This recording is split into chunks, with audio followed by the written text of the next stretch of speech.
Hey guys, welcome back to the channel. This is a story about what if neglected rinnegan Naruto joins Anbu harem.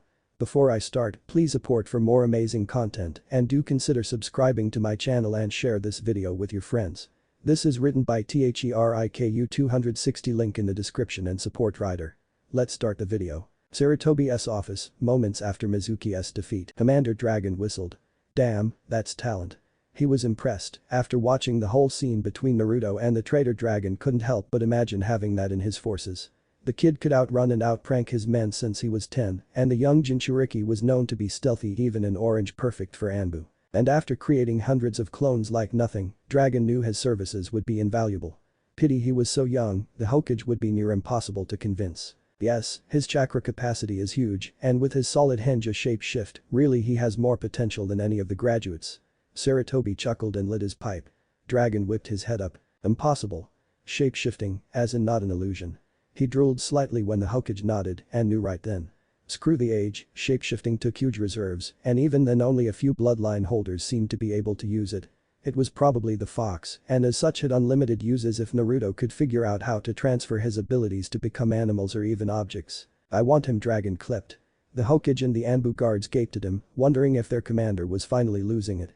Sarutobi quickly squashed the idea. Absolutely not. He's a genin now, according to Iruka's headband on him, and thus can become Anbu. Hokage-sama, surely you see how much latent talent he has. And those academy reports show he should have graduated 3 years ago.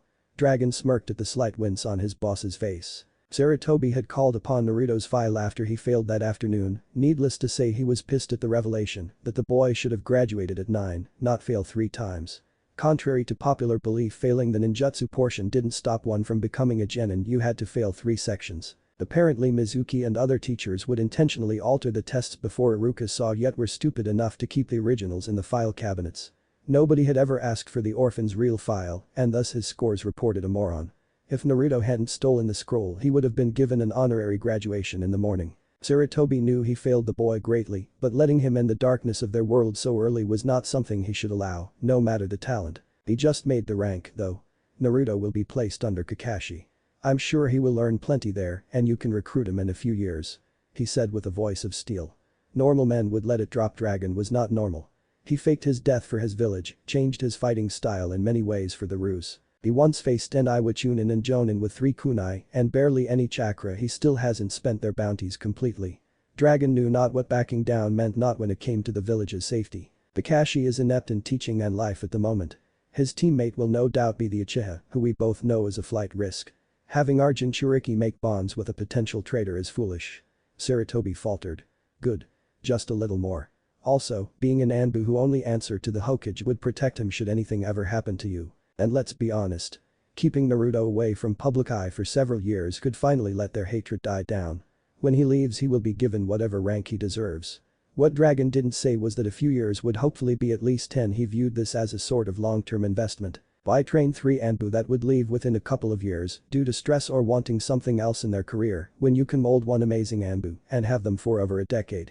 It worked with Tenzo, who was still in the forces without showing a sign of burnout. Of course, Dragon wouldn't tell his leader that, nor would he mention that he planned for the kid to become captain level within 2 years. Sarutobi didn't take too kindly to rushing a ninja's training, but Naruto's ability with shadow clones just begged to be abused. Very well.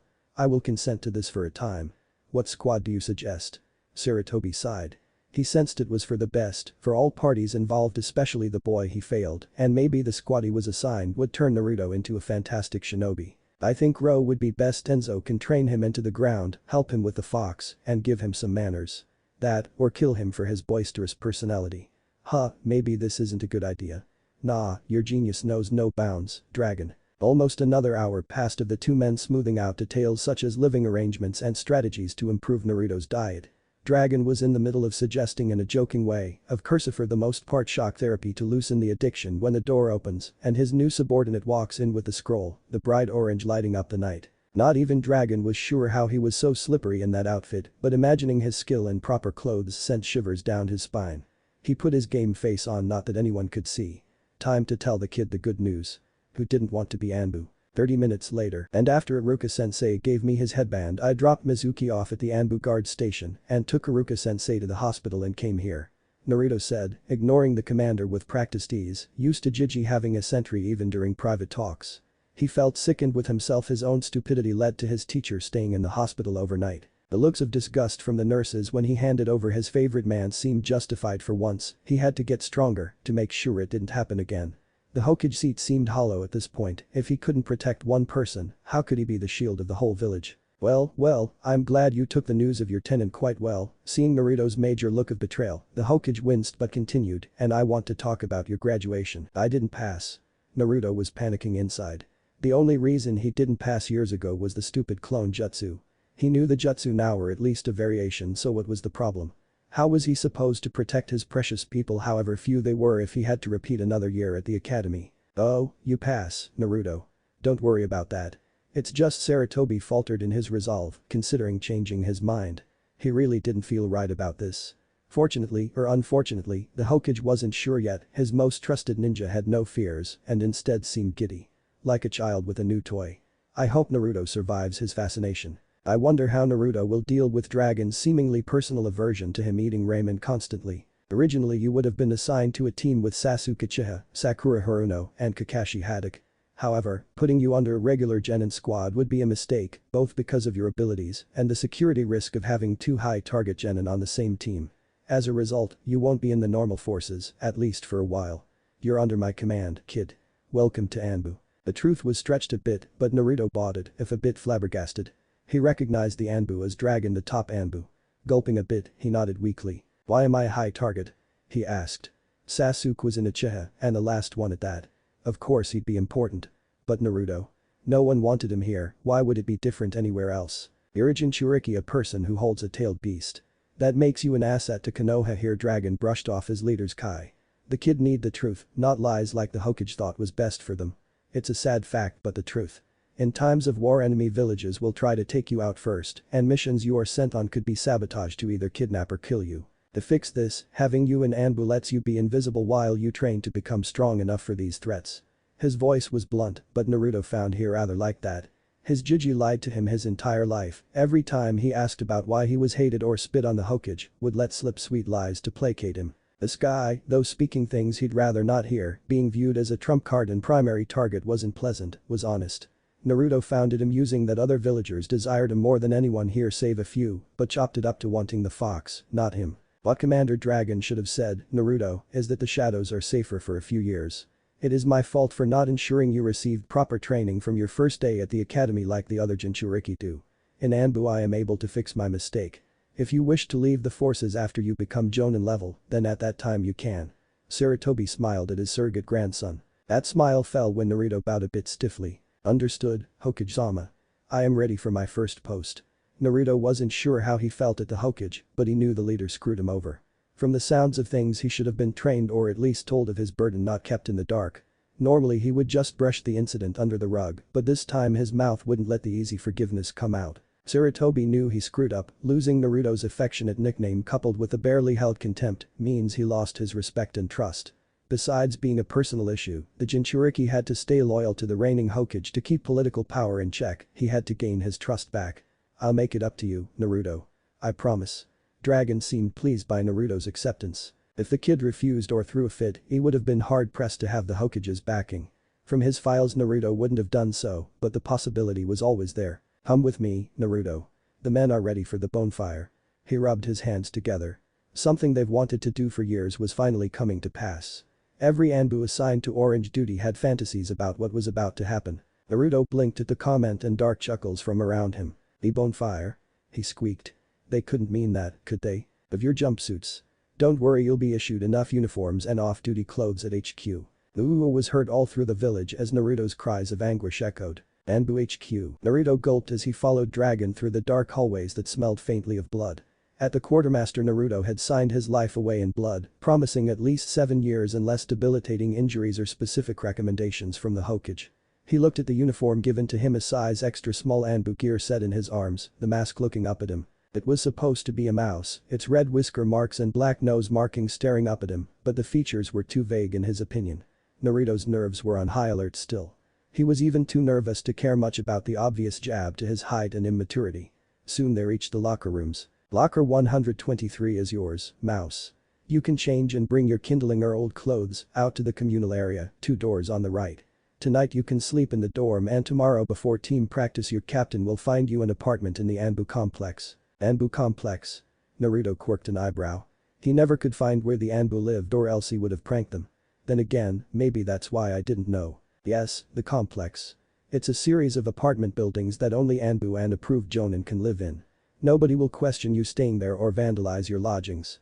Oh, and I have no say in what you do in your free time, but I feel the need to remind you that pranking high-level ninjas when you live next door could be considered a hazard to your health. Dragon replied smoothly. Somehow Naruto could tell the man enjoyed messing with his head. Alright. I'll keep that in mind, Dragon-sama. He said with the right suffix on the way to HQ. Naruto attempted a nickname and found out what flying 30 feet felt like. Then Naruto processed what he heard. There goes his epic plans for off-duty mischief. Glad to hear you agree. Now, put on your uniform. Masks are to be worn on duty at all times outside the base, but you can leave it on your belt in HQ. What about you? Naruto asked. They were in HQ, but Dragon still wore his thick cloak and mask. I'm the commander, Mouse, I'm never off duty, and my identity is an S-class secret even from my subordinates. With that his new leader walked stiffly out, signaling the end of discussion. 10 minutes later Naruto walked into the common room, mask clipped to his belt, idly rubbing his Anbu tattoo.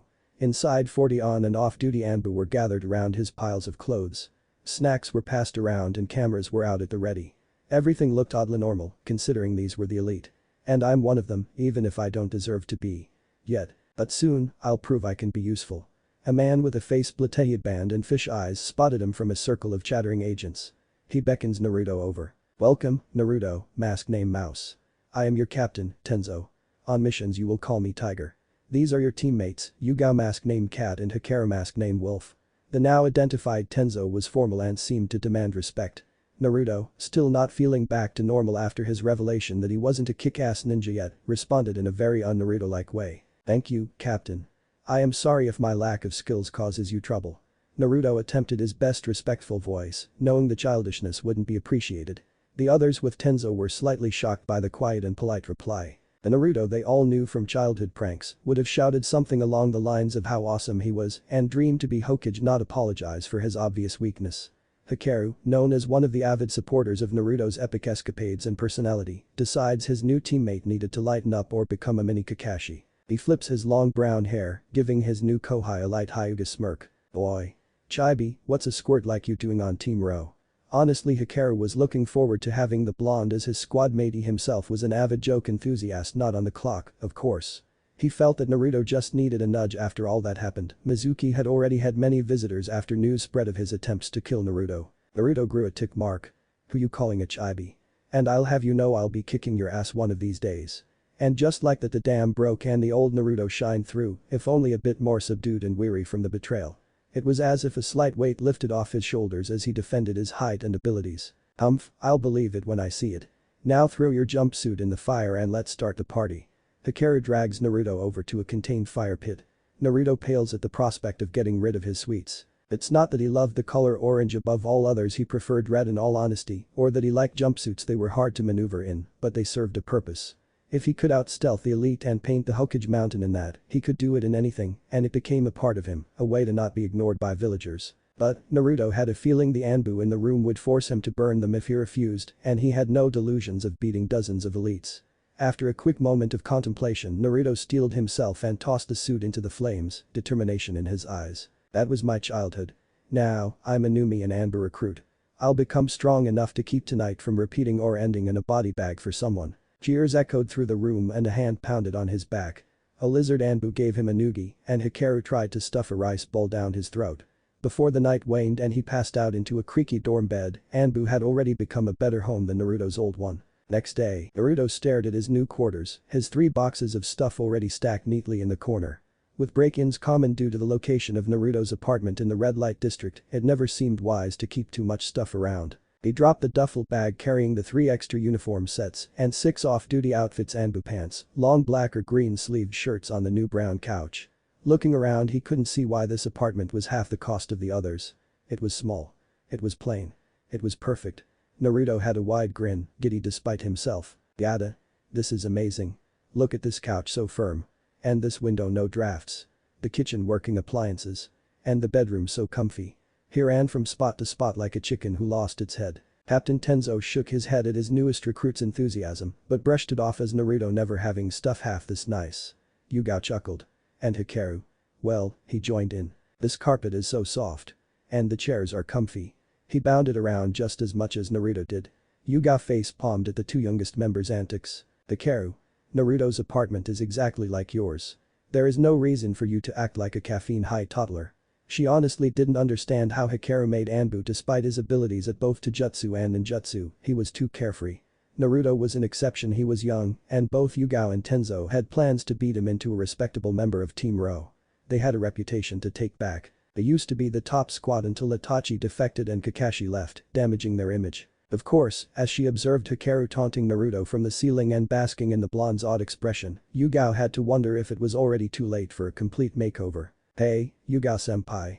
Naruto's voice cut through her musings. Who are my neighbors? He knew Yugao lived across from him, Hikaru lived to her left, and Captain Tenzo had a larger apartment to her right. The new ninja never had neighbors before, and the thought excited him to no end. Until he saw his entire squad wince. See, there's a reason this apartment is so cheap. Tenzo started. Kakashi's fine, he's on your right and stays quiet as a mouse. But to your right, Yugao trailed off as she hugged herself. Is a monster so horrible it made a single word become outlawed, Hikaru's voice called from the ceiling. They shuddered together, and Naruto scoffed. He couldn't be that bad.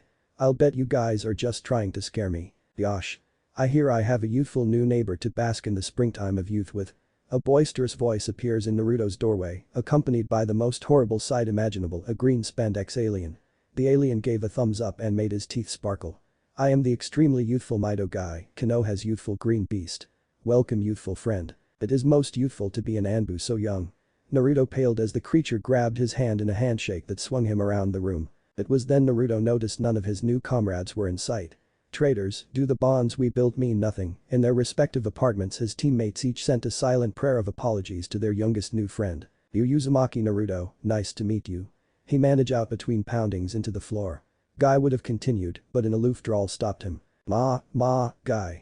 Don't kill our neighbor before I meet him. The voice was accompanied by a cyclops reading the same orange book Naruto saw Hokage Jiji read. The man's eye widened and narrowed when he spotted Naruto in his Anbu gear. Great, another hater. He thought glumly. Naruto wasn't aware, but Kakashi was narrowing his eye at the fact his secret little brother figure and supposed future student was in a high security ranking apartment wearing the Black Ops gear, his tattoo still fresh. Whoever put him into Anbu at his age is going to count how many jutsu I know as I test them on their dying bodies. Kakashi Haddock was many things a failure as a teammate and big brother, being the two most important ones, in his opinion, but he wouldn't stand for a newly promoted genin that barely passed a die in the core. Before he went to his obviously senile Hokage, he needed some information. My name is Kakashi Haddock. Who are you? You're awfully young to be an Anbu. You're what, 11? He bantered, fishing for any scrap of insight. Uzumaki Naruto, and yes, I know I'm too young and inexperienced for this, but the Hokage and commander put me in it for a reason, okay? And I'm 12. I'm not that small. Naruto snapped a bit at the man, not liking him one bit. Kakashi ignored the tone, sights already set on a certain cage. His old team arrives then, no doubt hiding from the horrors that were his best friend. And looking at how Naruto was in a bone-crushing hug listening about youth, he couldn't blame them. Kakashi drags his old kohai into the hall. Tenzo, he says coolly. Why is my future student an Anbu?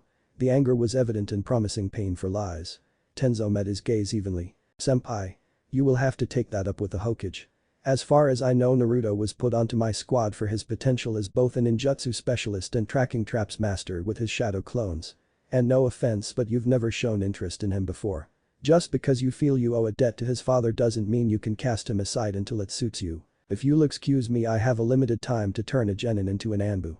He left a stunned Kakashi and ducked his head into the doorway in time to see Guy offer to take Naruto on early morning training. Training?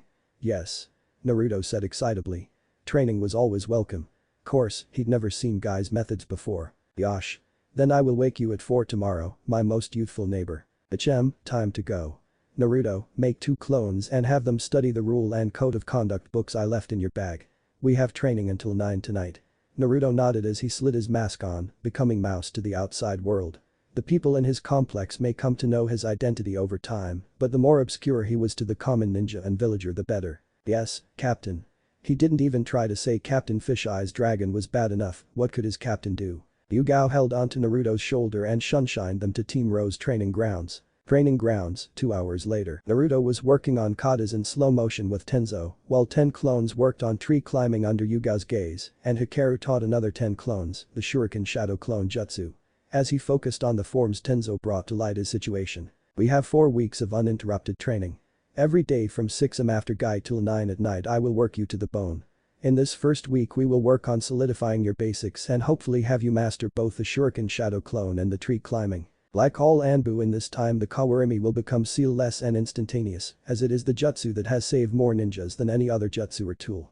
After that water walking, shunshin, kinjutsu, and an elemental attack will be introduced.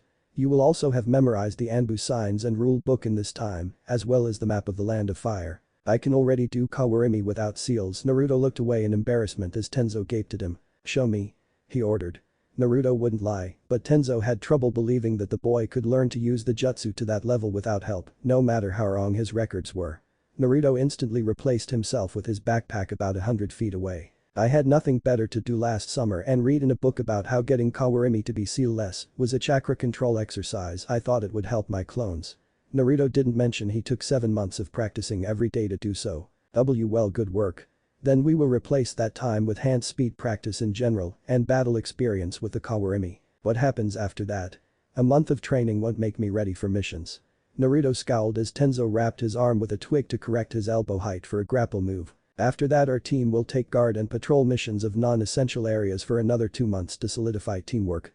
During this grace period your speed, dodging, taijutsu and kinjutsu skills will continue to be worked into something passable, and the core's trap specialist will begin improving your repertoire in the art. I left space throughout these 3 months for 2 hours in the evening for you to learn another skill of either Fuinjutsu, more ninjutsu, or additional weaponry. Which do you prefer? Naruto thought for a moment. More ninjutsu sounded fun, but to be honest, Tenzo explained his control needed a lot of improvement before more jutsu than the ones planned could be learned, so that was out. Weaponry was necessary, but he already had 3 hours dedicated to it 6 days a week. Any more throwing or sword practice shouldn't be needed. That left Fuinjutsu, sealing. I choose Fuinjutsu, Captain Naruto said finally in a small voice, remembering the rule of while on duty or training, quiet and serious. Tenzo nodded in approval at both his answer and the volume. Good choice, mouse. I don't know more than the basics, but I have a feeling even without help, you'll find the art to be easy, he said knowingly. Naruto narrowed his eyes slightly and prepped to grill his captain on the subject when Tenzo cut off his intake of air. 10-minute break.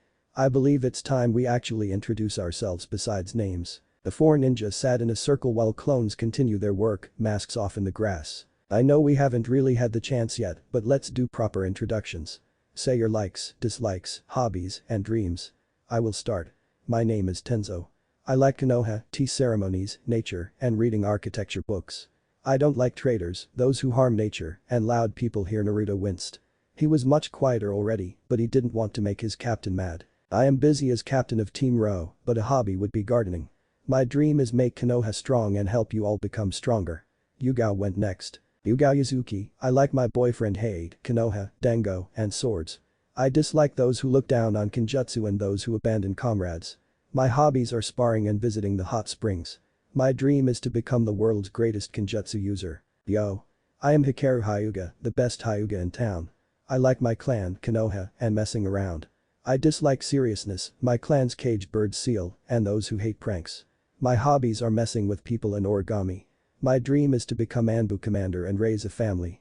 Hikaru's speech was joking and fun, bringing a smile to Naruto's face. Your go, Chibi. And the smile was gone. My name is Naruto Uzumaki.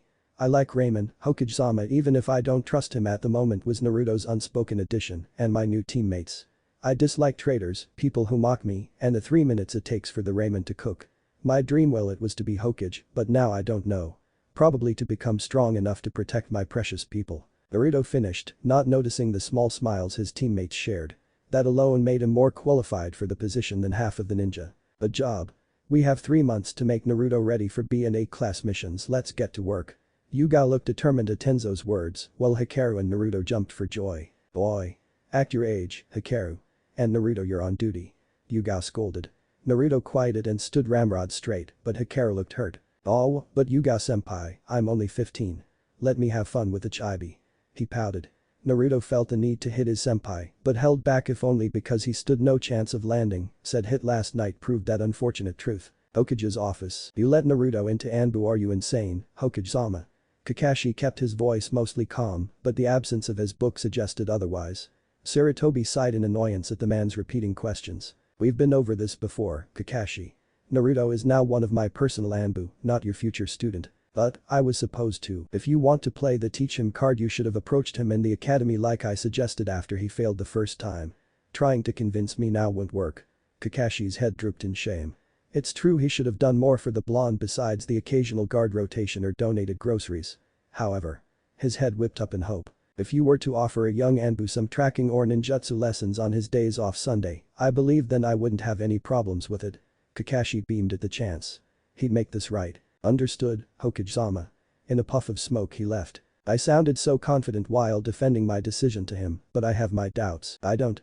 He's already become more emotionally stable under Tenzo, and Guy will be working on his endurance every morning as a favor to me. Naruto is fitting in quite nicely.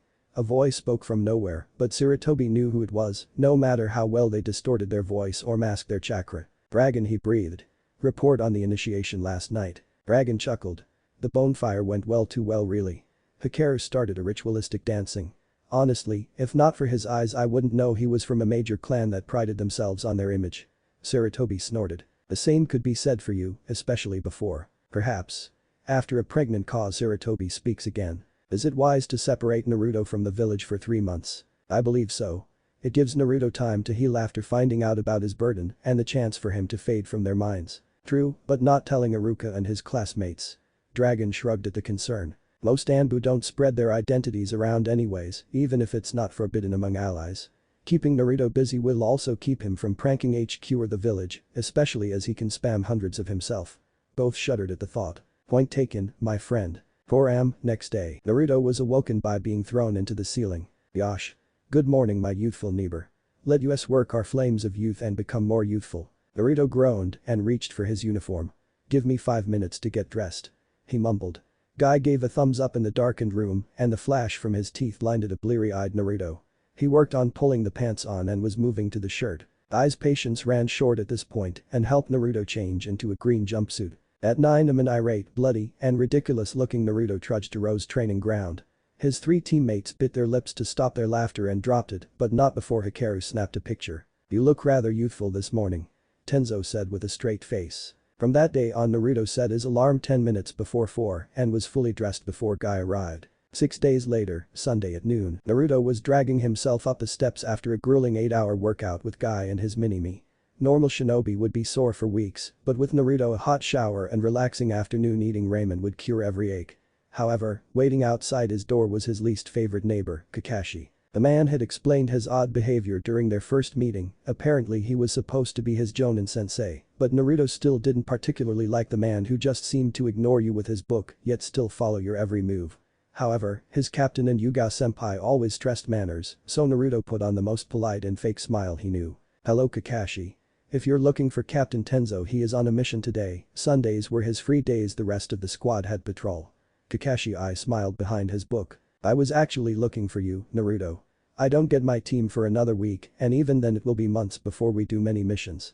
The Hokage told me Sundays were your days off, no? Naruto nodded and somehow the smile grew larger. Excellent. How would you like tracking lessons every Sunday from noon until 7? Naruto grinned slightly at that. He wasn't one to pass up more training. Maybe Kakashi wasn't that bad. Iruka, day of team placements. The fuming Iruka told the brats their team placements, and same as canon, Sai replaces Naruto and walked out. His favorite student was nowhere to be found. The Anbu commander just informed him that Naruto had an unusual placement and a homeschooled boy would fill the void on Team 7. Even the Hokage refused to tell him anything, claiming Naruto would contact him if he wished and that his new assignment and living quarters were classified for Jonin and above. And that translated to Iruka, a mere chunin, standing no chance to find out about his knuckle-headed student. Oh Naruto. What have you gotten into now? Collapsing at his desk at home, Iruka ran his fingers over his scar, grunting at the mysterious file box spotted on the bare wood. Being a Chunin teacher, it wasn't uncommon for him to find such a scene if the Hokage wanted a certain lesson taught in the academy without the council interfering, or if Naruto hadn't been eating enough. The box or envelope would just magically appear. Sighing, he pushed the medium file folder box's lid away, immediately perking up at the sticky note saying real Naruto Uzumaki files classified. As Iruka read each report, test, and past graduation attempt, his blood got hotter and hotter. By the end, Iruka had tears from the realization he had screwed up. Thinking back, Iruka realized he was to blame. He never called on Naruto in his class, believing the other teachers who said he would just cause trouble and treated him like he was just a troublemaker, when in actuality Naruto's pranks were ingenious, horrible for the victim, but ingenious. Instead of realizing Naruto wasn't stupid and his pranks were more than just childish escapades, but elaborately planned missions, Iruka had brushed off Naruto and believed treating him to ramen once a week made up for it. He didn't deserve a second chance, but a note on the last page gave him hope. One day he will visit you. Then, Iruka would apologize and make it up to him. Until then, Iruka had several teachers to visit. I'm skip 1 month, first patrol. This is it? Naruto asked, a bit miffed.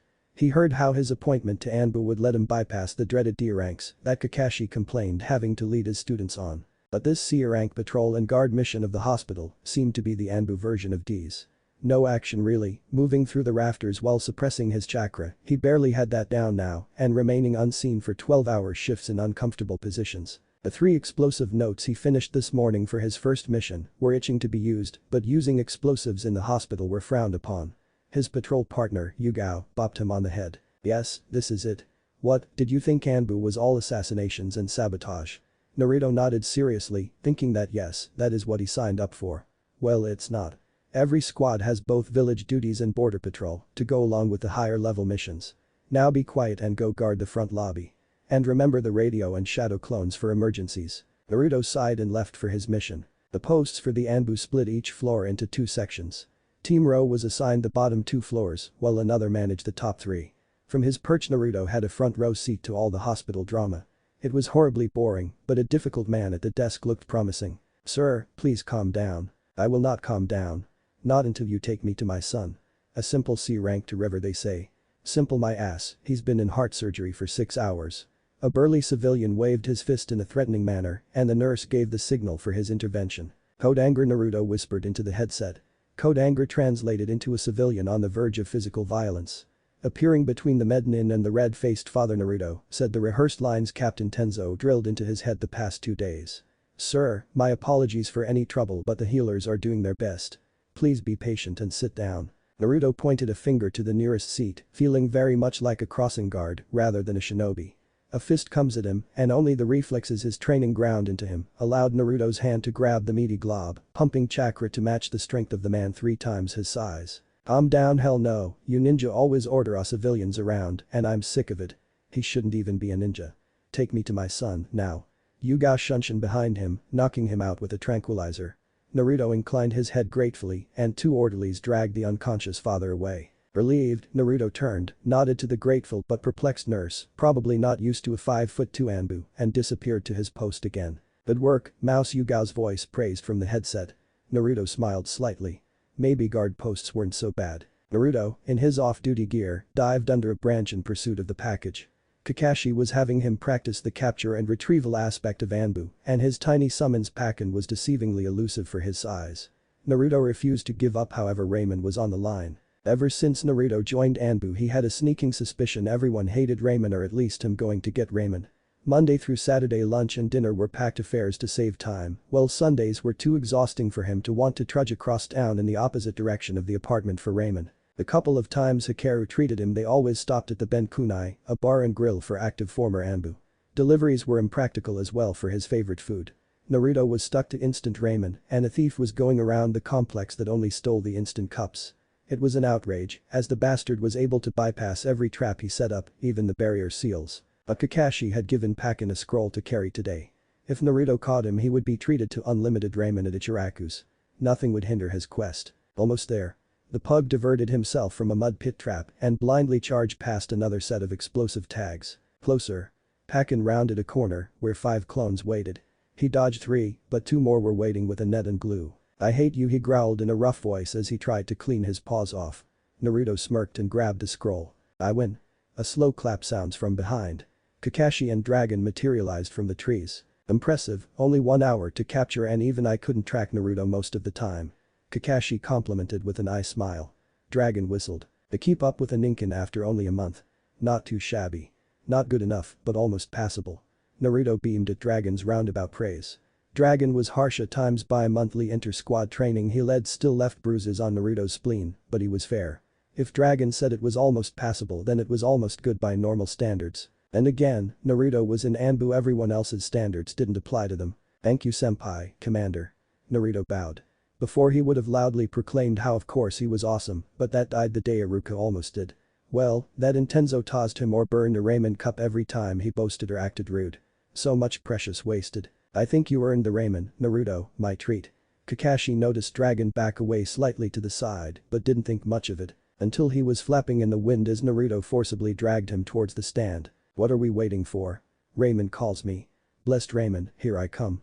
Poor Kakashi could only hope to survive the hyperactive blonde's charge as the boy slipped from serious on-duty mode to kid mode. Ramen stand. Kakashi was regaining conciseness in time to see Naruto devour his 17th bowl. Keep him coming, Tucci.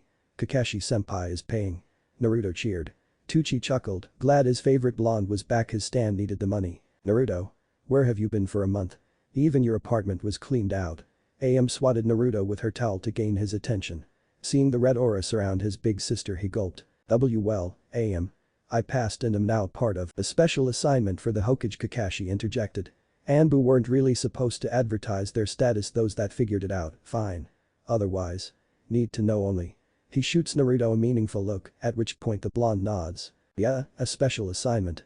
Ninja stuff, can't talk about it. He grinned at her and she relaxed. Oh ho ho. That must mean you're closer to being Hokage, right Naruto, and where's your headband? She smiled brightly, as did Tucci. Naruto frowned slightly, and their smiles turned to confusion. Haha, see, I don't really want to be Hokage anymore. The paperwork, councils, too much work for an awesome ninja like me. He said cheekily, only to yelp when, despite his captain being on a mission, a jolt shoots up his spine for every bragging word he spoke. Oh, and I'm trying to keep my passing status a secret, so if you could not say anything please. Father and daughter soften their eyes and nod, understanding. Kakashi was somewhat shocked at Naruto's lifelong ambition changing, but realized he shouldn't be. It was common knowledge in the Jonin and Anbu circles that the third and Naruto had a sort of falling out after Naruto learned of his tenant. Since that night the Hokage looked even older than normal and cringed every time he gazed at the pictures of a younger, smiling Naruto wearing his hat. Rumor was the boy had even taken to calling the Hokage by his proper name, scaring many. If Naruto called someone by their proper title and they never had a nary nickname, then Naruto respected them as a person and authority figure. An example of this would be Iruka or Kakashi, neither ever receiving a playful butchering. But, if Naruto gave someone a personalized nickname and said person betrayed him enough to lose said nickname, it was the equivalent to being spit in the face and peed on by Naruto. So much like his mother. Oh? Then what is your dream, oh awesome ninja? AM giggled, breaking Kakashi out of his musings. To be strong enough to protect those precious to me. And maybe get a ninja animal. He added absent-mindedly. Kakashi perked at this. A ninja animal? What kind? Was his little brother trying to emulate him to become a dog summoner? If so, Kakashi's private dreams of his own mini-me would be realized. He could rub it into guy that his lookalike lived next door. Yeah, a cat, though ninja cats cost the pay of an S-rank mission, so it will take about a year before I can afford one. Still, cats are so cool. And there goes that dream, for cats were the opposite of Kakashi's hip and cool unless, say, Naruto. Try this on. Naruto slurps a noodle and grabs the cloth shoved his way. A mask. Naruto was hesitant, it almost felt like Kakashi wanted a clone, but surely the man wasn't that desperate to one-up guy, was he? Kakashi I smiled. Just try it on, okay? It makes you look cool. He shrugs and slides it over his face. AM pulls out a hand mirror and lets him look. He had to admit, he did look cool. I like it. Naruto says after a minute more of admiring himself. Kakashi's eye smile somehow got larger. Good. Phase 1 complete. He muttered, too low for Naruto to hear. Within a year Naruto would have a dog, not some smelly cat. Well, I have to get going, early training tomorrow and wall patrol. Naruto slid out from the bar and bolted across the rooftops at speeds unheard of for a fresh graduate. Kakashi couldn't be prouder as his sensei's son already resembled a well-trained shinobi. The cough brings Kakashi back to the ramen bar and he blanches at the bill. F57 bowels. Tucci cackled and had dollar signs at the money he just made. 6 weeks later, Hiruzen puffed on his pipe, groaning at his Jonin stupidity.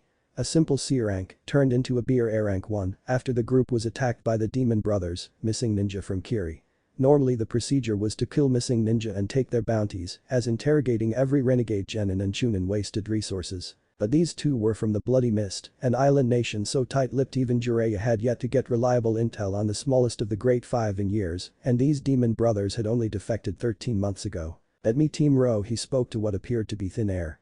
Time for Naruto to experience his first pickup mission. If only Kakashi hadn't insisted his team would continue the mission, with or without backup, no one could be spared for that long, but Sarutobi couldn't justify forcing them to return without the village looking weak, it had to be the commanding officer's call. And Team 7's leader believed putting it to a vote. What is this, a council meeting? Why can't all my shinobi be like my Anbu? 6 hours later, Team Ro barely touched the branches, they went so fast. Naruto was forced to use his chakra to keep a whiplash from yanking his cloak's hood down. The mission wasn't urgent, but their captain wished to test their speed and agility after not being outside the village for weeks, in Naruto's case, ever. The verdict. Naruto held them up. 5-minute break, eat and drink, Tenzo signed. Rule 12 of Anbu mission parameters stated talking out loud was forbidden unless absolutely necessary. Yes, Captain, they signed back. Sorry for holding you guys back, Naruto bowed his head in shame. For all his speed it would still take months before he could match his teammates in their ridiculous travel pace. Do not apologize, Mouse. When we get back up agility and speed practice, Tenzo assured him. By New Year you will be quicker than Wolf, said Wolf scoffed silently at this. He was the second fastest among them without chakra. With chakra, Tenzo added, breaking the budding pride in Naruto and panic in Hikaru. 4 hours later Ro landed around Team 7 who had taken to guarding the prisoners, Maizu and Gozu, who were gagged and glaring. Tenzo stepped forward, him having the only necessary speaking role. Senpai. Team Ro, Confirmation 17 Ro, are here to apprehend the prisoners for questioning back in Konoha. Tenzo was stiff, formal. At the apartments he bantered and relaxed around his old captain. On missions. Tenzo could put the daimyo to shame in etiquette. Thank you, Tiger. I take it this Mouse's first time on a pickup mission. Kakashi drawled even as his eye bore into the smallest Anbu. For his part, Naruto didn't sweat or fidget, even as Sasuke and Sakura balked at him, and Sai merely gazed without expression. Ah, yes, senpai. You may leave now, we'll take it from here. Kakashi led the genin away. Naruto channeled chakra to his ears, a control exercise Hikaru started him on a few days ago. He could only hold it for 30 seconds, well mastered was an hour. To listen in on his old classmates and his replacement. Kakashi-sensei, who was that Anbu? He looked my age, Sasuke questioned, feeling weak. Ah, Sasuke. You will find there are shinobi younger than you 3, but stronger than I am. Age is inconsequential to shinobi. To be a ninja is to negate any obstacle one has, such as being too old or too small. Kakashi hid his smile as he imagined Naruto bristling at the comment. Naruto cut the chakra off and did in fact bristle for a moment until Tenzo brought him back. Mouse. We will taking them back using the long method instead of sealing scrolls to get you used to it and for sleep deprivation training. Naruto nodded and everyone winced slightly. The long method involved locking their chakra up and binding them after checking for weapons. It would be a grueling 20-hour light jog. Come over here and draw the seals on them. I'll check them before you activate them to prevent an explosion. Naruto worked carefully, ignoring the 2 missing ninjas' fearful and hate-filled eyes. Within half an hour and a lesson on a new knot, Team Ro was off. Naruto stumbled, bleary-eyed and dirty into his room. Not bothering to take his uniform off, he fell into bed. Guy and Kakashi were both on missions, and his team was off until tomorrow night. All was good, he could sleep. As he drifted off, Naruto considered what bad karma he had to have been given Tenzo as a captain on the mission. For the entirety of the 21 hours Naruto was forced to be in the middle to clutch the prisoner's rope and strengthen it with chakra, the easy job. Until Tenzo decided he also had to work on point balancing with one hand while reciting the advanced theory of hand signs, all 12 of them and the history behind them. Anytime he messed up either task, Naruto had to restart. Needless to say, it was tedious, and by the end his team was prepared to suppress him. If he tapped into the Kyuubi chakra for the first time, his frustration was palatable. All that was behind him though now, and Naruto was free of sadistic sensei until tomorrow night for hospital patrol. Week later, and that's all the intel we have. The goal is to bring back Ryuga alive for interrogation. Dragon barked. Naruto and his team were kneeled in the commander's dim office, being given their first A-rank mission since Naruto joined. Tenzo hadn't wanted this. He and the Hokage hoped to keep Naruto close for at least another month, but the village's safety came first, and Naruto's abilities made Ro the best squad to track down the traitor before he reached Rice. Even if none of them were fresh. Ryuga Ryashi. A slightly above average chunin, 22 years old. received a field promotion 3 years prior for his contributions in the barrier corps, but most of his colleagues couldn't name a single thing about him, except he was a diligent worker. As they set out through the north gate, Naruto couldn't help but notice nothing pointed to traitorous activities. Ryuga was just so average. That's what makes him the perfect spy, Yugao signed. Naruto cocked his head. Being mediocre in every way. Exactly. No ninja is able to remain so completely under the radar. If you ever find someone that has no life, hobby, quirk, or bad days, they're up to something, she explained. Oust 200 clones, send out in pairs. When they find the trail, tell us, Tenzo ordered, deadly serious, as was Hikaru. Ryuga defected last night around midnight after his superior opened a loyalty investigation on him. It was now 7 am. He was part of the barrier team. The safety of Konoha rested on their shoulders. It only took 30 minutes for the trail to be found. Ryuga's chakra signature had been tagged leaving the barrier in the direction to Rice, and the man wasn't well versed in track evasion, making it child's play for Naruto. Now they were approaching the Valley of the End, the border between the two countries. If he goes over border, permission to pursue? Yugao asks as they gain on him, Naruto clones and Hikaru disabling the few traps set up. Yes, but once we set over the border, if we are captured or killed, we will be labeled missing ninja to keep Konoha from the backlash that put a heavy silence on the group. There was only 2 reasons that directive would be made. The first is that the target belongs to said nation, and the other was the nation had a hidden village, meaning conducting missions, and not just passing through on their land, was equivalent to openly declaring war. Somehow, in the recent past, Rice had started their own village, and it was on Konoha's doorstep. Ryuga was close, he just made it past the valley. In his hands were the plans for Konoha's barrier points necessary for Orochimaru-sama's plan during the Chunin exams. The original plan was for Ryuga to send the scroll with Kabuto next week, but the loyalty investigation changed everything. Ryuga was headed towards a better life, one where his true talent would be recognized, not stunted because he wasn't some big shot name. He hated pretending to be weak in Odo. He was a jonin, not a pitiful chunin. They would see, Konoha would realize their mistake soon. Ryuga Ryashi. Surrender yourself. You're surrounded. Tenzo spoke with confidence, making his voice echo with chakra. Naruto clones hinged into different Anbu members circled in, tantos drawn. The real Team Ro were mixed in. Crap. They sent over 20 Anbu after me. But I'm just a chunin, even if I'm a part of the barrier squad. Heh, I'll bet they'll underestimate me, and then I'll strike. He smirked arrogantly and pulled out a chakra conductive knife, his pride and joy, preparing for an escape. Unfortunately for Ryuga, Anbu don't underestimate, especially those under Tenzo's care. He taught Naruto and the others from their first practice that Anbu treat babies the same way they treat cages, with extreme prejudice. Formation C. 10 of the clones jumped close, puffing away with twice the normal amount just before they connected. In the confusion, Yugao and Hikaru go in, Hikaru blocking the Tenketsu on Ryuga's arms and legs, while Yugao took out the weapon. Finally, Tenzo created wood bindings and Naruto shinshined behind Ryuga, knocking him out with a chop like Dragon taught him during the last practice. Tenzo sealed the traitor into a prisoner scroll, and the Anbu began to head back. Good work. Let's go down, and they hit the deck. A fist the size of a boulder grazed the crown of Naruto's head, cutting a strand. He shivered at the close call. An Akimichi. Hikaru let a stream of curses. Not just any Akimichi, that is Akira, an A-rank missing ninja. She defected 2 years ago, now we know where she went. In front of them was indeed an Akimichi, more muscle than fat though, and a music note headband adorned her forehead. You crossed the border, prepare to die, she taunted. Tenzo cursed inside. They just finished a gate patrol before being given this mission. No one was fresh, and Akira was bordering on elite jonin 2 years ago. What level would she be now, studying in a new village? No, better to talk their way out than fight. Keeping Ryuga from escape was top priority. We have not crossed the border, I assure you. I suggest we go our separate ways instead of needless bloodshed. Tenzo reasoned. Akira just laughed. I say you crossed the border and your bounty alone, Woodland Tiger, will pay my food bill for a month. She expanded both arms and the group scattered. Truth was, Akira was not actually looking for a fight. She was at less than half her chakra and recovering from a mission. But orders were orders. She had to get Ryuga, take his intel, and then kill him. Konoha couldn't find out her master's plans. Wolf now. Tenzo yelled, and Hikaru landed on the right hand. Sending a lightning-enhanced gentle fist, it's stupid for other Hyuga to not use much ninjutsu, so much potential. At the elbow, the arm shrinks to normal size, hanging limp.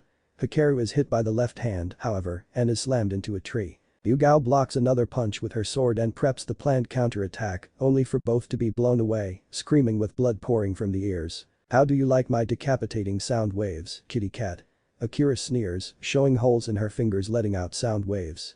She expands her whole middle, ready to squash the two. Wood style. Tree limbs Tenzo states quietly from behind, and 5 thick wood pillars rise to ensnare Akira.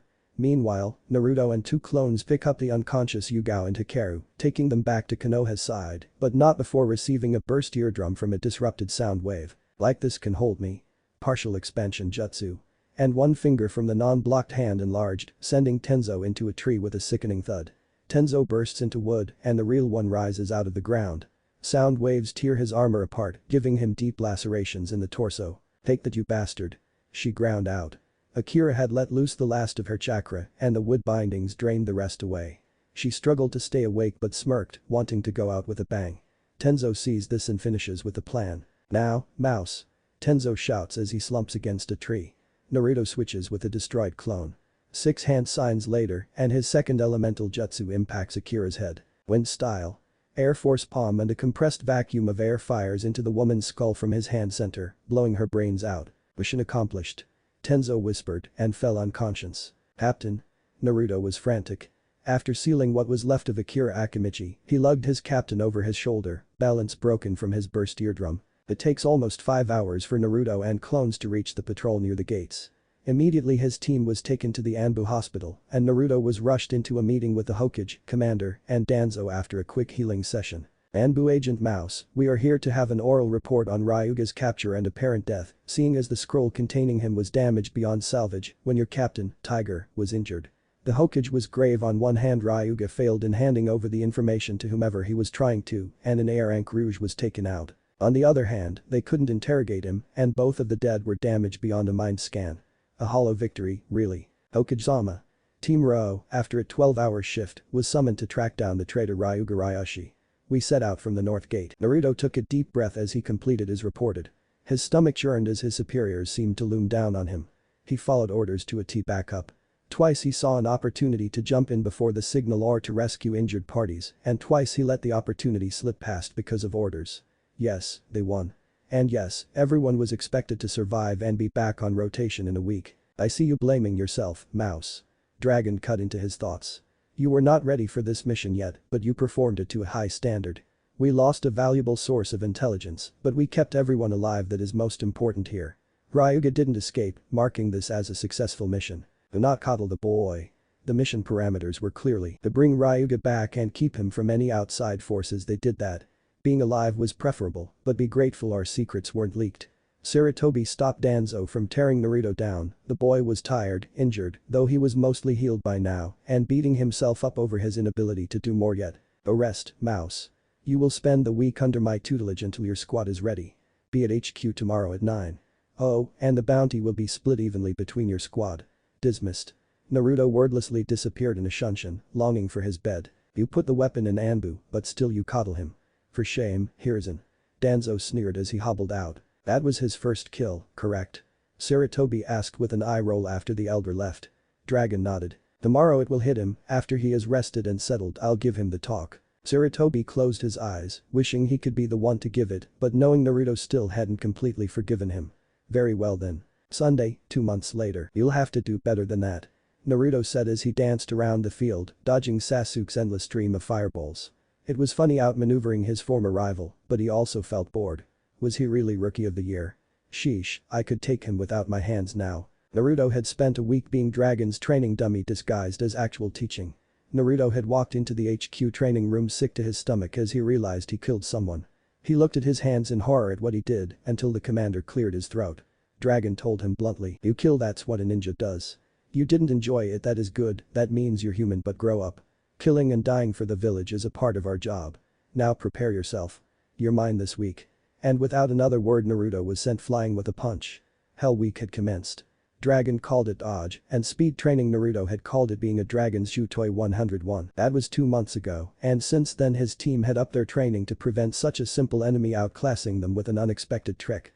Naruto used his reward money to bribe a medic Anbu in how to patch up wounds. Better Tenzo almost died from blood loss, and Naruto apparently should have sutured the cuts and checked for concussion before moving any of them. The medic, another Hyuga, was pleased to see someone taking a further interest in first aid, as only captains had to take courses over it, and if the captain was out, many squads were screwed beyond the absolute basics, as competent combat medics numbered less than 10 in the entire village. The others were basically doctors with a little ninja training. Naruto wasn't able to learn medical ninjutsu, but within a few weeks he could stitch, cauterize, and brace to just below battlefield standards in speed and quality. 3 bandit cleanups and a 2-week border assignment had forced Naruto to fully get over the killing is an absolute last resort feeling he had grown up within the academy. Many shinobi in peacetime could find ways to just capture or evade targets and rarely had to end lives. Anbu wasn't like that. Though the four spent a large amount of time as silent watchers inside the walls, they got their hands dirtier than most. Naruto learned to accept it over time. It helped that Hikaru took it upon himself to force Naruto to find a hobby. A small plant now greeted him after work every day from the living room window. Today, Naruto had gone to the training grounds for his tracking lessons, only to find Kakashi-senpai waiting with his genin team, a pale boy he'd never talked to before smiling creepily at him. Sasuke had taken one look at his black outfit and mask and smirked. As he was off duty and planned to go out to eat afterwards, Naruto had left his headband and emergency uniform sealed in a scroll in his pocket. No one but the Hokage and those above Chunin rank had caught on that the demon became a shinobi. While not imperative for him to hide the fact, the promise of a Raymond Buffett from Tenzo, if he managed to keep a low profile until the Chunin exams, was plenty of motivation. Dope. Trying to copy a ninja since you couldn't be one? In truth, Sasuke was curious. No one had seen Naruto since the graduation exam. One person swore they spotted him at Ichiraku's once 2 months ago, but nobody was sure. He had become a ghost. The Naruto standing in front of him was like a cat, slender, light on his feet, and deadly quiet. "Hello, Kakashi-senpai." Naruto chose to ignore his old schoolmates. He technically outranked them, and if he started insulting them, Tenzo would have his hide for setting a bad example. Even while on missions he finds out. Are they practicing with us? Hello, Naruto. Yes, my cute little genin are starting tracking to prepare for the Chunin exams in 4 months. Naruto nodded in understanding. The commander debriefed us on that last week. So many patrols and guard stations, and we get the worst one. Naruto grumbled. Team Row was on second stage duty, meaning they were going to be stuck in Anko's personal playground. Captain Tenzo already had 2 practices a week scheduled in the forest to prepare and set up checkpoints. Kakashi winced slightly in mutual sympathy, not missing those days of monotonous watching of stupid genin play fighting. "You'll be fine," he reassured weakly, not believing himself for a second. Many Anbu tried to be put on medical leave or long-term missions when Konoha hosted the exams. But enough of that. Naruto, you are going to be the target for these 3 today. Naruto narrowed his eyes at the genin, while Sasuke and Sakura scoffed. Like that baka could be anything special. I bet Sasuke will find him easily. Sakura shrieked loudly. Why should I waste my time with them, senpai? If I'm here to be a target, then I would rather go and nap at home. Naruto turned to leave. If you don't get caught, I'll teach you the second step to your wind manipulation. That stopped the young Anbu. He finally mastered the leaf-cutting exercise, but nobody knew or had time to tell him what the second stage was until after the Chunin exams. And teach you a wind jutsu tonight. That did it. Of course I'd like to help. Welcome to hell, genin, and just try to catch me. Naruto said with a grin before Naruto was replaced with a log without any smoker seals. Kakashi chuckled at his students. Well, 2 of them, the third was blank expressions. Naruto is on a special assignment, so to say, which is why he isn't on a team and you haven't seen him. Kakashi answered the unspoken questions. When they paused to contemplate his words, the jonin decided to motivate them. Well, you have 2 hours, so I'd start tracking him. His specialty is traps, and tracking him will be difficult as his ears have become almost as good as an Inuzuka. And his chakra sensing will be Anbu level within the year. Went unsaid. Kakashi couldn't crush his students' hopes before they began. Watching his students dart into the forest, Kakashi hoped his plan to nip his students' egos in the bud would work. Ever since the Wave Mission, Team 7 had begun thinking themselves the best in Konoha simply for surviving Zabuza and beating his apprentice. Cockiness and arrogance killed more shinobi than many would care to admit, and Kakashi was determined to not let his students become an engraving on the memorial stone. If they were beaten by Naruto, their pride would be crushed, allowing Kakashi to build them back up properly. As Naruto dodged another of Sasuke's sloppy punches, he sighed. Just because he kept out of reach of them today and ended up capturing them, Sasuke demanded that power like Naruto should just drop on his knees and hand over his hours of training. Impossible. It would have been worse if the blonde had divulged that Kakashi tutored him. Naruto finally grew tired of the game and shunshined himself behind the older boy, knocking him out with a chop, following the same plan of attack he used on Ryuga. Basic but effective.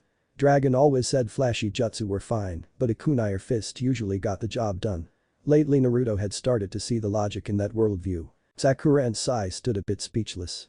Here was the dead last, taking out the top graduate with little effort.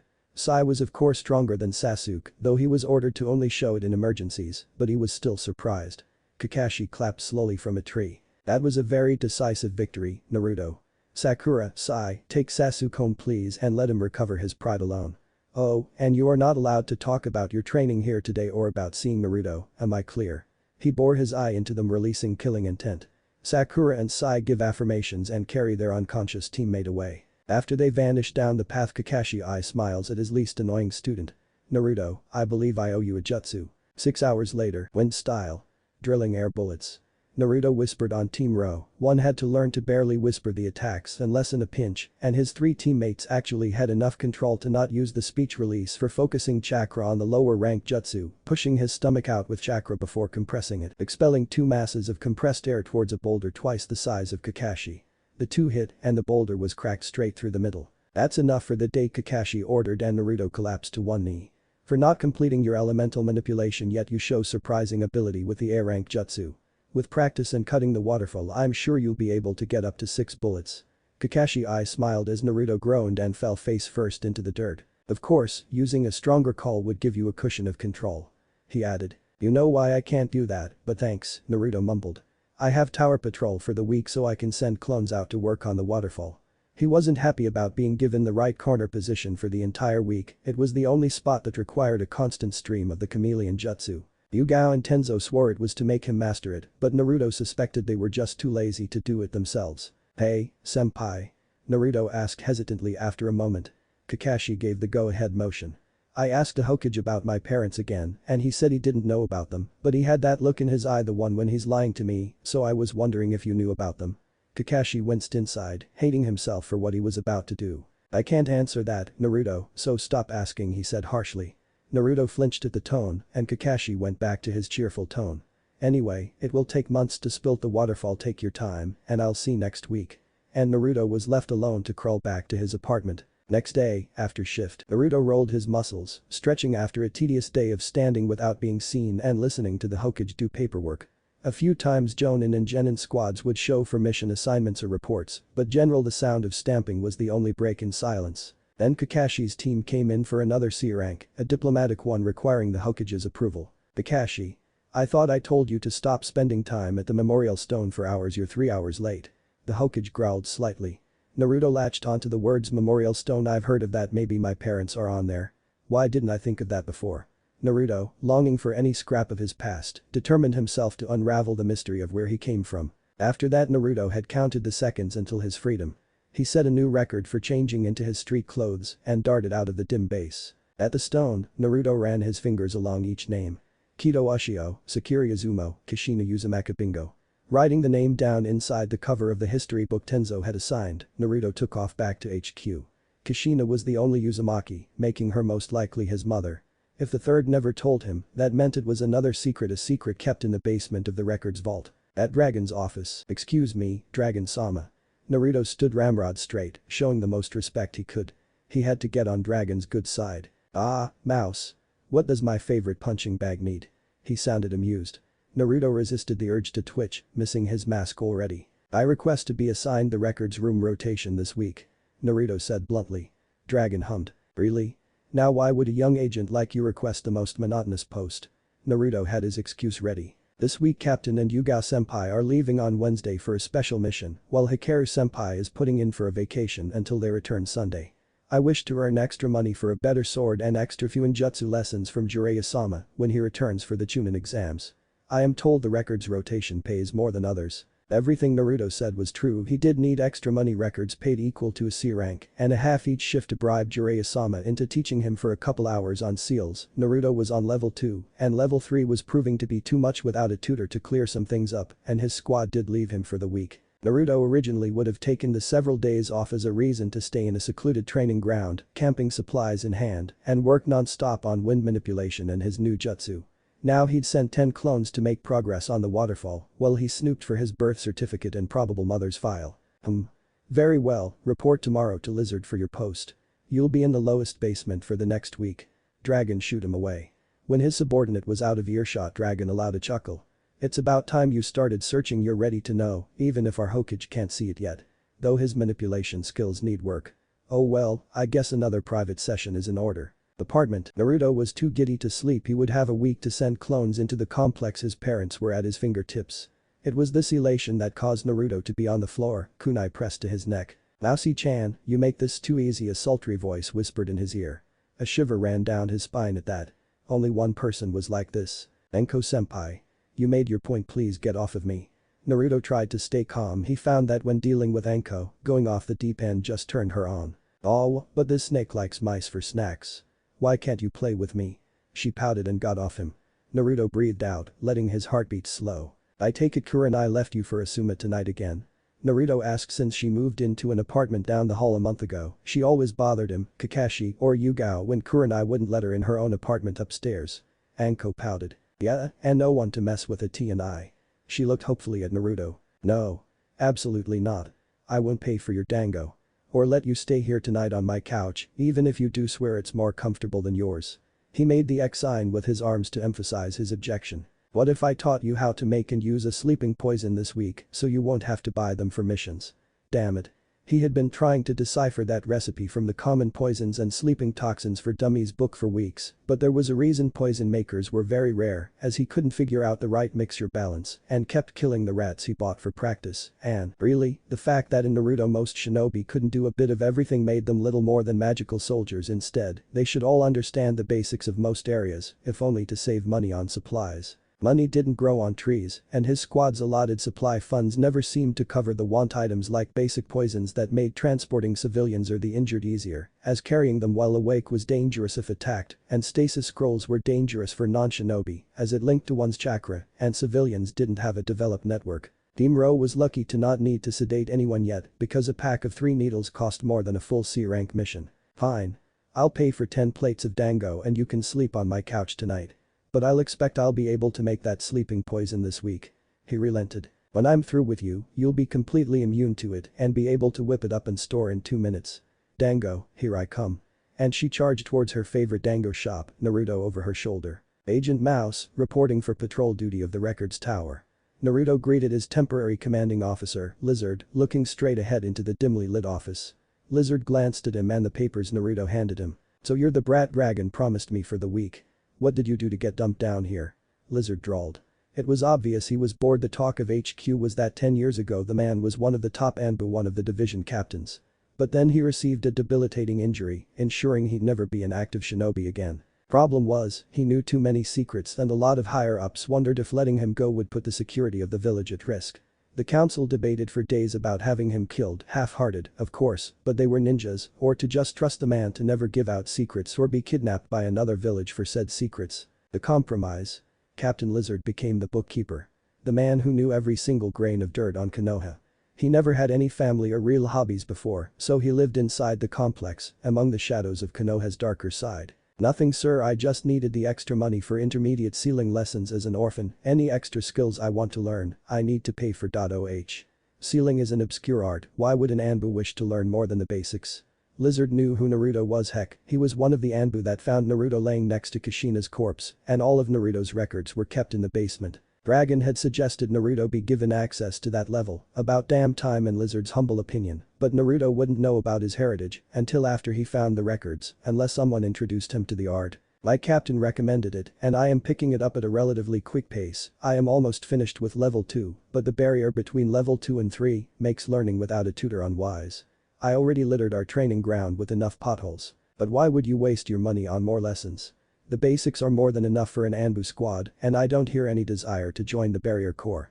The reason the boy wanted to know more was obviously because sealing was in the Uzumaki blood, but that didn't mean Lizard couldn't mess with the brat. His day was monotonous, and picking on youngsters always made his day brighter. I guess I just like it. Naruto couldn't really explain it. Sealing was just enjoyable, even when his shock tags kept exploding. Lizard seemed to be unimpressed. Why not learn a more applicable skill?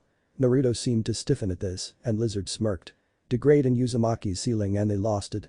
He prepared for a heated rant or passionate demonstration. Every Uzumaki he ever met did it. Yuinjutsu would be valuable to the core if I can attain level 5 or higher, as then I would be qualified to maintain the security barrier and seals at HQ, thus cutting out the middleman and internalizing more of Anbu's procedures. Except this one.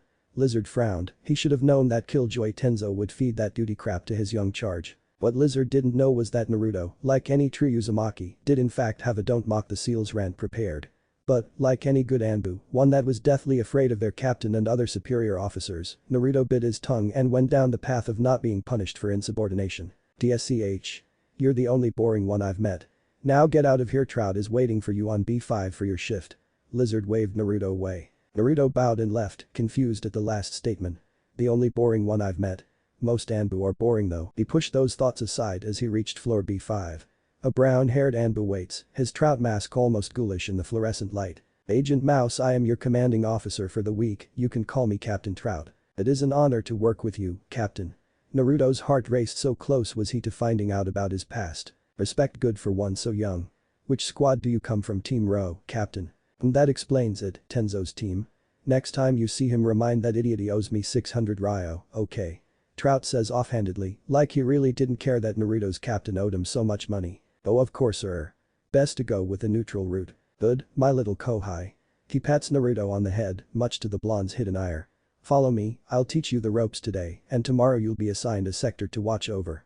And with that, Naruto learned the ins and out of Konoha's House of Secrets. That evening, Naruto trekked to Anko's playground, the Forest of Death, for his first poisons lesson, mainly how to properly gather the needed herbs and storing them to prevent spoilage long-term. Gliding over the rooftops, Naruto focused on the small notebook in his hands, where he was carefully mapping out his plan for the rest of the week. From his time with Captain Trout, he had deduced that each Anbu was given half a floor to patrol and report any trouble in, as well as sweep dust to keep the files clean, though Trout said the mice were an ongoing problem to not bother with. Naruto figured that he would focus on his actual job, while pairs of clones transformed into mice would work their way down from the least restricted section to the darkest village secrets files. Naruto wasn't stupid, reading his file could be excused, but digging into other files would result in having the Kyuubi extracted and put into another child, in other words, execution. So, the clones had orders to only open the boxes labeled Naruto Uzumaki, Kushina Uzumaki and October 10th, anything else was off limits. He could only hope it saved him if anyone ever figured out what he was doing. Arriving outside the tall, seal-enforced fence, because no way would Konoha have a simple playground-grade fence to keep out the tigers, leeches, and whatever other mythical beasts that lived there, he flared his chakra and waited for Anko. He had to spend hours every week with his squad in the Hell Hall, no way would he go in there alone. Hey, Mouse-chan. Welcome to paradise. Anko's exuberant greeting came from behind him, and a kunai was at his jugular. Naruto flinched despite himself. Big mistake. Oh ho, I can smell your fear. I like it almost as much as I love your blood. A cut appears above his mask. Anko licks the liquid off of her kunai. I paid your dango tab for help with poisons, not seduction lessons. Naruto said. Anko sniggered but released him. Oh, is little mouse afraid of the big bad snake? Well anyway, let's go, the best species of poppy seeds and sleeping herbs are just up ahead. Anko jumped over the fence without a glance back, and after an eye roll Naruto followed. Over the following 3 hours Naruto learned the ingredients for not just the sleeping drug, but also a paralyzing one, Anko insisted, and found that the problem was what part of the plant he was gathering from the top leaves led to death if not treated, while the flowers on the ground of the plant just sedated the victim. Now, Mousy-chan, it's time for your immunity training. Anko said happily. Naruto paled and backed away. No, that's okay. I have patrol tomorrow anyway. He tried to reason, but Anko's grin turned viscous. And I know that shift isn't for 16 hours. The dose I'm giving will knock you out for 8 the first time. She sticks him with a senbon as he attempts flight. Don't worry, before the week is up you'll be immune to 3 times that amount. Her cackle was Naruto's last remembrance of lucidity. Last day of patrol, Naruto Uzumaki, born October 10th to Kushina Uzumaki and Minato Namikaze. Naruto sucked in a breath at that last name. The 4th Hokage was his father. He, the village scapegoat, was the son of their greatest hero. Oh, the irony. Blinking away tears, the young Anbu reads on through the thick box that told him the truth, from his birth to the decision to enlist him in Anbu. This mess of emotions all started when Naruto's clone on his floor, ironically, discovered the file box Naruto Uzumaki Namikaze. The clone was confused over if reading it was allowed. The name Namikaze meant somehow Naruto was linked to the man who sealed the Kyuubi, but was it just notes over the seal? And if it was something else, what was it? Dispelling its partner, the clone waited patiently, and when its creator arrived in a measured step it too dispelled, leaving the identity-searching boy to himself. Within an hour Naruto was livid. He had a godfather, the Sannin, Jiraiya, who had refused to see or have anything to do with him. In Jiraiya's notes to the Hokage, Naruto reminded him too much of a broken past, and he trusted his sensei to raise the boy as his own. Problem was, the council declared Naruto a military asset at the age of 2, meaning no one could adopt him, not even an old student of his father, Kakashi, or his father's old guard members. That explained Genma offering senbon lessons for free. It was ridiculous from what Naruto read within the file, he was deemed too valuable to be entrusted to one person or clan, but the reports showed that Jinchuriki needed to be filled with love in their lives to keep them loyal. That led to the Hokage befriending him at a young age. The notes from that section mentioned it was originally to build loyalty to the Hokage, but bloomed into actual like of Naruto, and Naruto entering the academy early at the age of 6 in the hopes of early graduation. His real academy scores had been added and the investigation that followed, leading to 3 teachers being fired and 2 being dropped from active duty. Naruto felt a vindictive pleasure at that, but it turned to bitterness as he recalled all the times Naruto would swear up and down that he did hit the target and get a 10 out of 10, or that his math test wasn't an F, only to have his Jiji ignore him or tell him to just show them kindness when he cried that the Taijutsu instructors hit him harder than the others. The subtle sabotage swept under the rug as the official reports just fabricated the need for a new staff for minor infractions that built up for the reason that the teachers were fired. The only good part of his findings was a picture of his parents and him in the belly, but they were still together. Carefully, Naruto sealed the picture inside a scroll and placed the box back exactly the way it was before. He wiped his tears, knowing that no matter how much he wanted to, he couldn't storm into the Hokage's office and demand answers, or track down his godfather to beat him up, or even yell at Kakashi, who was his father's prized student. He had to make a believable reason to how he figured it out, as it was clear nobody wanted him to know their reasons. According to the last report from a month ago was Iwa and Kumo coming after him. But Naruto read the real reason that was spelled out among the good intentions. His stability and loyalty weren't unshakable now, and until he proved to be properly stable and loyal to Konoha and the Hokage, he was to be kept in the dark despite his maturity and rank. Naruto considered waiting until the Hokage made the first move towards reconciliation. Is my pride worth it? He wondered and came up with the obvious no. His stupid stubbornness was not worth hindering both his career or his knowledge. Time begin to mend the fence, he decided. After he was officially in the know of his past, he'd have plenty of time to beat the crap out of his former Jiji. Besides, he did miss the man, despite everything. Hokage's office, after shift. Naruto breathed deeply before knocking. Come in. The familiar aged voice spoke. Naruto opened the door hesitantly. Ah, Naruto my boy. Do you need anything? Sarutobi was guarded, but hopeful. Naruto only showed up in his presence for the guard rotation, and that one mission report both had been awkward, as Sarutobi knew the boy was hiding his bitterness. That was the only reason he kept Naruto's legacy a secret from him, despite his commander's rather vocal protests. A Jinchuriki that wasn't all the way trusting of its Hokage couldn't be given more reasons to be angry. Once Naruto forgave him and calmed down, he'd take him aside and explain why it was for his own good. Kumo and Iwa were large threats, and that his godfather was always out protecting the village from spies. Even if it was partially bullcrap, the reasoning was sound and believable. Please forgive me, Naruto. Perhaps some bonding time would work. On the matter of letting Naruto decide, Sarutobi was waiting for Naruto make the first move. Maybe he should just bite the kunai and do it himself. He wasn't just worried for his position, though a few sharks had started circling when they figured out he and the village Jinchuriki weren't as chummy as before. Naruto had become a second grandson to him, and he'd be damned if he let the boy stay sullen. Oh, I was just wondering. Would you like to go get some ramen? If you're not busy, I mean. Naruto turned away to hide his slight blush. The Anbu posted Gamma squad, according to the roster, breathed a sigh of relief. Many Anbu were tired of their new Kohai and their esteemed leader not speaking to each other. Most quietly agreed the Hokage should have made the effort first, but were proud Naruto took the initiative, demonstrating loyalty and honor. Of course. Let me grab my wallet, my treat, all you can eat. He smiled in amusement when Naruto lit up at the offer and nodded. Thank you, Hokage-sama, Naruto blurted out. He may have to bite down his pride and let his anger go mostly, at least, but he would never call him Jiji again, both for the principle and to escape his captain's wrath. You don't have to be so formal, Naruto, even though you're my Anbu. Outside of duty we can be familiar with one another, the Hokage bit out painfully. The man wanted Naruto to be like he used to be, minus the extreme loudness. I can't, Hokage-sama. Sarutobi raised his eyebrow at this. Oh? And why not? All the Anbu, Naruto included, grew cold, and Captain Hawk answers. He's on Ro Tenzo's squad, he said like that answered everything. All the Anbu nodded along, but Sarutobi was still confused. Why would it matter to be on Tenzo's squad? He's formal, but what does that matter to Naruto? If he found out I didn't show you proper respect, and he always finds out, then all my ramen would be burned and I'd spend a week being chased by leeches and wood spikes. Naruto shivered. Tenzo made it obvious that calling superiors by nicknames would be unwise. Just ask Kakaru what happened when he called the Jonin commander Pineapple-sama during a debriefing last year. I see, Sarutobi said, understanding completely a captain could punish their subordinates for breaking of any rules, and technically, it was against the rules to refer to those in the higher echelons without proper titles. Minutes later the Hokage, Naruto, and the other Anbu were sitting in Ichiraku's waiting for the heavenly broth, the squad being rewarded for stopping Konohamaru from bothering the Hokage all day. "So, brat, what have you been up to on your week off?" Raven asked. Squad Gamma consisted of Hawk, Raven, Elk, and Lemur, and were oftentimes teamed up with Ro for duty and group practice, making them familiar enough with Naruto's schedule. "I took the records rotation boring, but the paycheck was worth it," Naruto said after eating 6 bowls. At this they nod. A week of records rotation did pay nicely, but very few did it willingly, as it was even worse punishment than watching Konohamaru Sarutobi at the academy.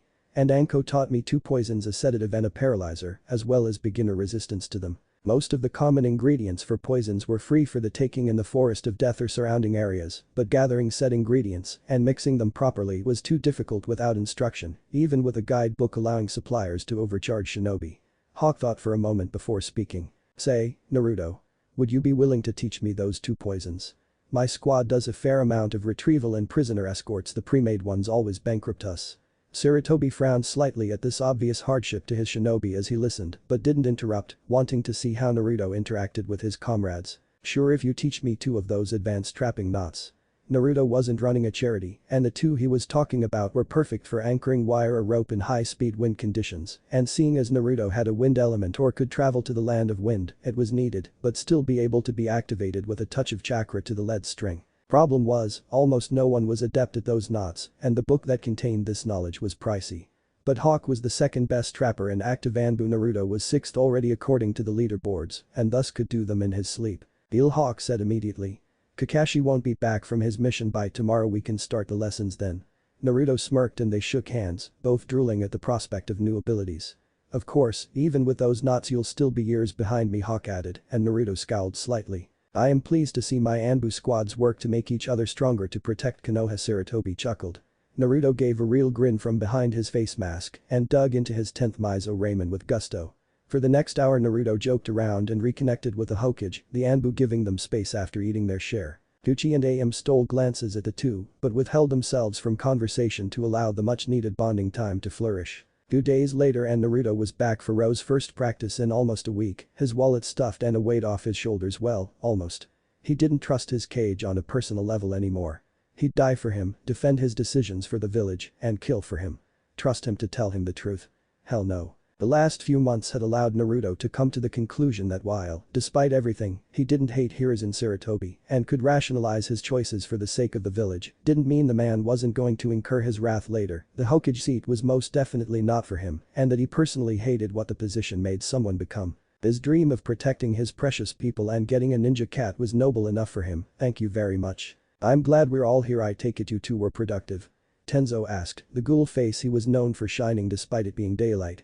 "I did records rotation, learned 2 poisons, paralyzing and sedative, to save our team budget, and my clones can almost make a dent into the waterfall," Naruto reported. Yuga ruffled his hair. "That's great, Mouse. Those 2 will indeed save our wallets. I think you deserve some of my homemade brownies." Everyone else paled at that. Yuga was just as deadly with the kitchen as she was with the sword. Naruto smiled weakly. "Of course, senpai. I'd love some of your brownies to dump in the garbage. I lounged around for the week and regret nothing," Hikaru said bluntly. Tenzo rubbed the bridge of his nose. Hikaru was normally a hard worker, but at times he resembled either a Nara or a hyperactive toddler. "Well, Wolf, I'm truly glad you relaxed the whole time," Tenzo said, sounding the opposite. "Today we'll be working on combination attacks and underground battle maneuvers, as I noticed on my mission that most can't fight effectively in cramped passageways where jutsu is unwise and many formations have to be altered. To fix that we'll be learning them today and then taking the sower shift to practice." Naruto bit back a groan. The sowers had to be combed through every month to check for any activity or traces of intruders. Rarely did a captain request that particular job, and never was it done for training. "Oh, and Wolf?" Tenzo smiled placidly. "Yes, Captain. I took the liberty of putting you in the corner for the next 5 office rotations. I hope you don't mind the extra training." "Not at all, Captain. I live for it," Wolf replied dryly. Perhaps he should have lied and said he read the beginner medical scrolls he bought. No, the man has eyes everywhere. 3 Tuesdays later, bi-monthly gambling night, civilians and lower-ranked ninja unwind away from their teammates after spending hours of every day with each other. It was common for shinobi and civilians in some cases to lead 2 groups of friendship, the on-duty one where ninja would die for their teammates, and the off-duty acquaintances that never became more than skin deep. Once one reached Jonin level, however, they realized sticking with those you would take a kunai for made for a much more relaxing downtime. Many Jonin associated with only other Jonin, Anbu, and a few up-and-coming Chunin. It allowed them to vent about the scumbags on their last A-rank seduction mission, or whine about the Hokage assigning a squad too many assassination missions in a month, causing the squad to contemplate whining like Genin for something new. It was this comradeship that kept each one sane and voluntarily hanging out with their teams away from work more times than not. This was the scene Anbu Squad Row was participating in with others of their station. Naruto stared at his target with calculating eyes, who stared back at him through the dragon mask. Neither would give away anything with their faces, a true test of Naruto's luck was about to happen. He planned to clean his commander out after catching him red-handed swiping his ramen and placing fresh vegetables in their spot. Pranking was forbidden and unwise as Dragon seemed to have a Naruto sense, but humiliation at the bi-monthly poker game. That, he could do. That, and if the gossip was right, his winnings would let him barter for something useful later. Something wrong, mouse? Dragon asked coolly, hiding his mirth. Stealing Naruto's ramen after every shopping trip proved to be an excellent workout in avoiding traps. Now he could clean the boy out of his savings and thus making him reliant on the approved supplies Dragon dropped off. It was foolproof. Too bad he never heard of Naruto's Uzumaki luck and the other Anbu and Jonin hid their knowledge of the fact well.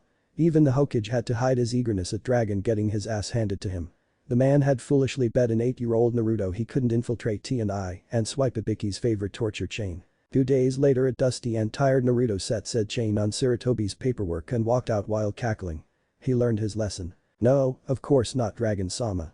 Let's have some fun. Naruto smiled brightly, the cloth mask concealing its morphing into a smirk. 30 hands later and Naruto was the proud owner of Dragon's most prized belonging. His limited edition collection of Icha, all 40 volumes. They had bet their most treasured objects after Dragon lost all his on-hand money and A-rank missions worth and Dragon accepted, thinking his hand was good enough and he'd win both his money back and whatever was sealed in the scroll Naruto carried around for the past several weeks, he suspected it was something from Naruto's file and he couldn't let him keep it for his own security. I give up Dragon finally said, the pain evident in his voice. Nobody moved as he got up and left the room, too prideful to attempt to trade back. 3 seconds passed before the room erupted. Yes. That's my Chibi Kohai. The only Anbu to beat Dragon at anything. That's right, bitches, Team Row rules. Hikaru boasted to the room, which everyone ignored. Naruto escaped the headlock Hikaru tried with practiced ease. Icha. Looks boring, Naruto said innocently as he flipped through it, pretending to not notice the spike of killing intent from Yugao and surprisingly Tenzo that died down as he threw them in a pile. Kakashi and Sarutobi gasped. If you do not wish to honor the sacredness that is Icha Empire, I would gladly take it off your hands, my cute little student Kakashi said way too cheerfully. Sarutobi snarled at his subordinate for trying to steal his precious. Don't be silly, Kakashi, Naruto knows I would be the best choice to guard such a precious supply. The two men glared at each other. Sarutobi prepped to summon Enma while Kakashi inched his headband up. Everyone else in the room sweat dropped and Heiei prepared to play the part of Proctor if need be. Naruto, however, wasn't going to let that happen. I might be willing to trade for them. What do you have? Naruto asked, in full bartering mode. At this point the Jonin were slightly shocked at the prospect of a 12-year-old trading the smut for something, while the few Anbu just shook their heads. Naruto had started getting a reputation of trading other members for training, whether it be survival lessons or tactics or the occasional jutsu. Team Gamma was a prime example as Hawk and Naruto had an ongoing account. Kakashi knew the drill and put his best deal forward. Give me those precious and I'll teach you both a D-rank jutsu for water, fire, earth, and lightning, and buy you a chakra conductive Chukodo. I know you've been eyeing one, and that you wouldn't be able to afford it until after the exams, even with the pocket change there. Most in the room believed Naruto would agree instantly, which he would have except the Hokage whom he was back on civil terms with interjected. Naruto, my surrogate grandson. Give me those books, and not only will I double Kakashi's offer, beauty will tell you your parents' identities. The room stiffened. Naruto's lineage wasn't hard to pinpoint, heck he looked like a clone of his father, and now began to act like him too, since Tenzo gained command of him. Oh, you mean Minato Namikaze and Kushina Uzumaki? Naruto said with a cocky smirk. Sarutobi and Kakashi face faulted while the others either broke out laughing or gaped.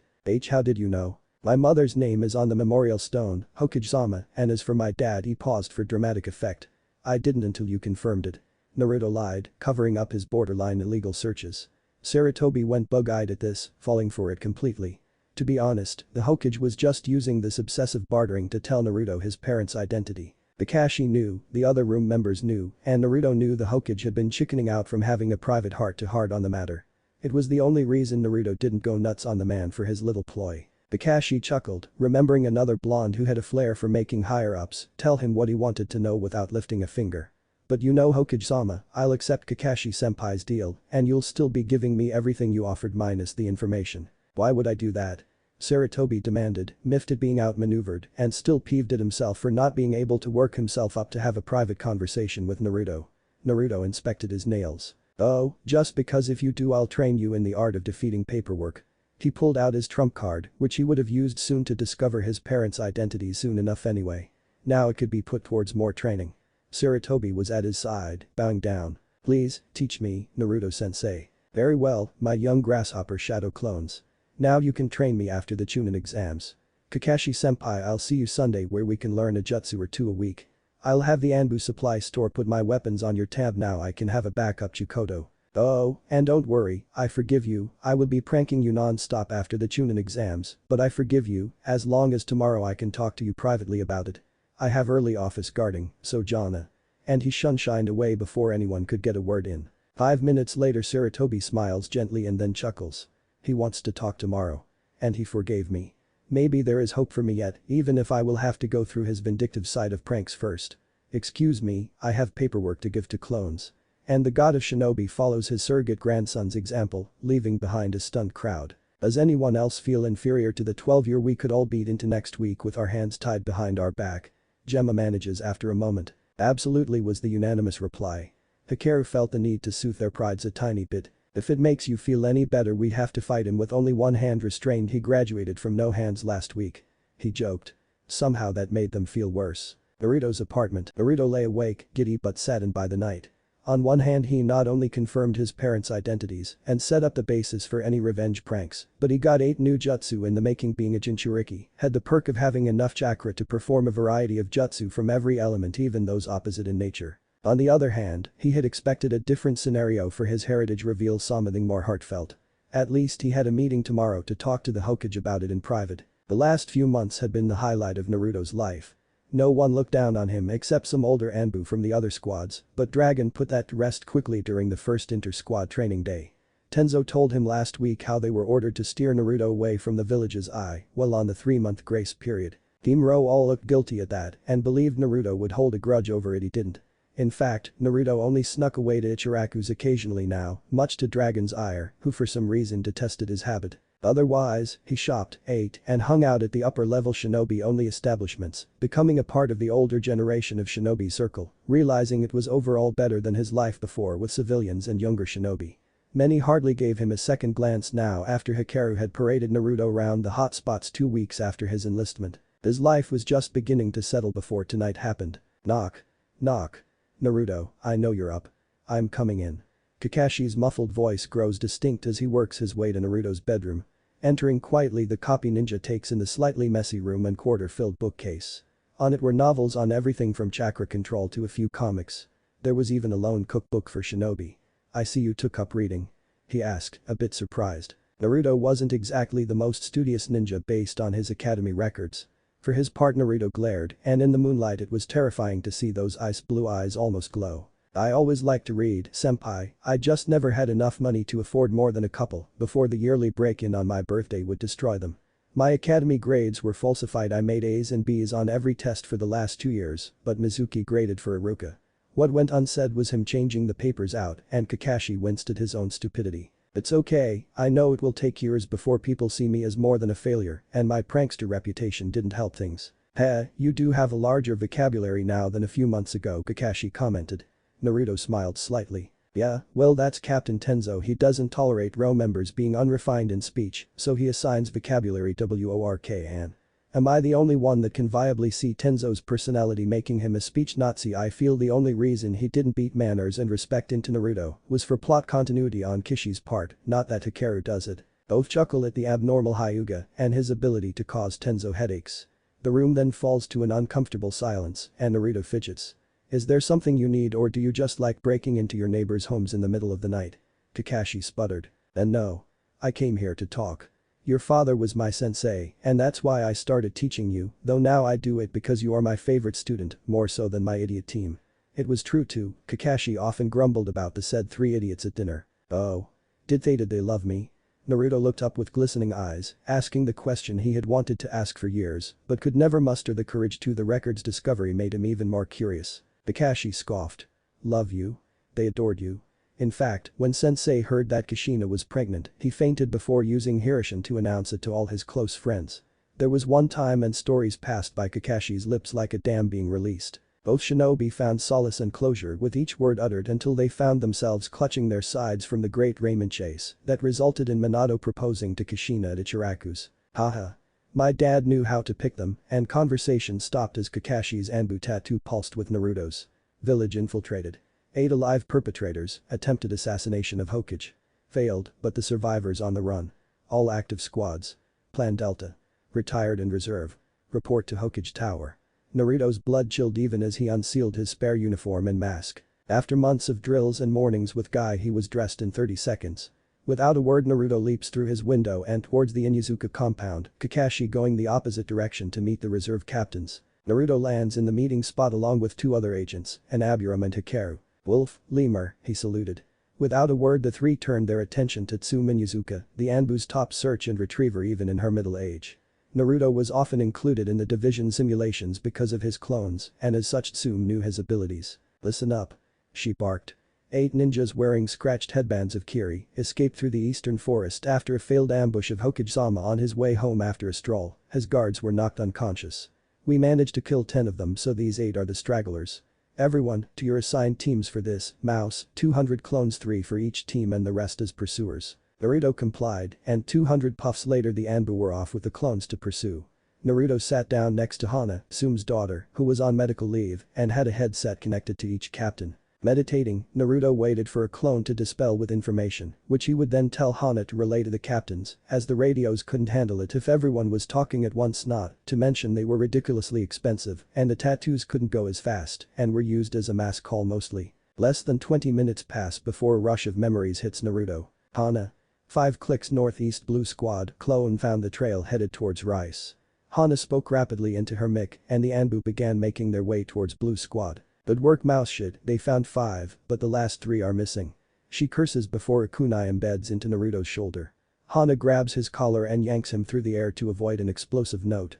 A ninja with a slashed Kiri headband lands opposite of them, holding an unconscious and beaten Sasuke. The other 2 at his side stepped forward, ready for a fight. I think we found the missing 3, Naruto commented dryly. Hana glared. No dip, mutt. These 3 smell at least Chunin level 2. Damn, the whole clan and Anbu are out and my Ninkin joined in. Their backup at the tower was on their way but still 6 minutes out and the non-tracker Anbu were sweeping other, further away places of interest for sabotage or stragglers. We just have to hold them for 6 minutes, I'm sure we can do it.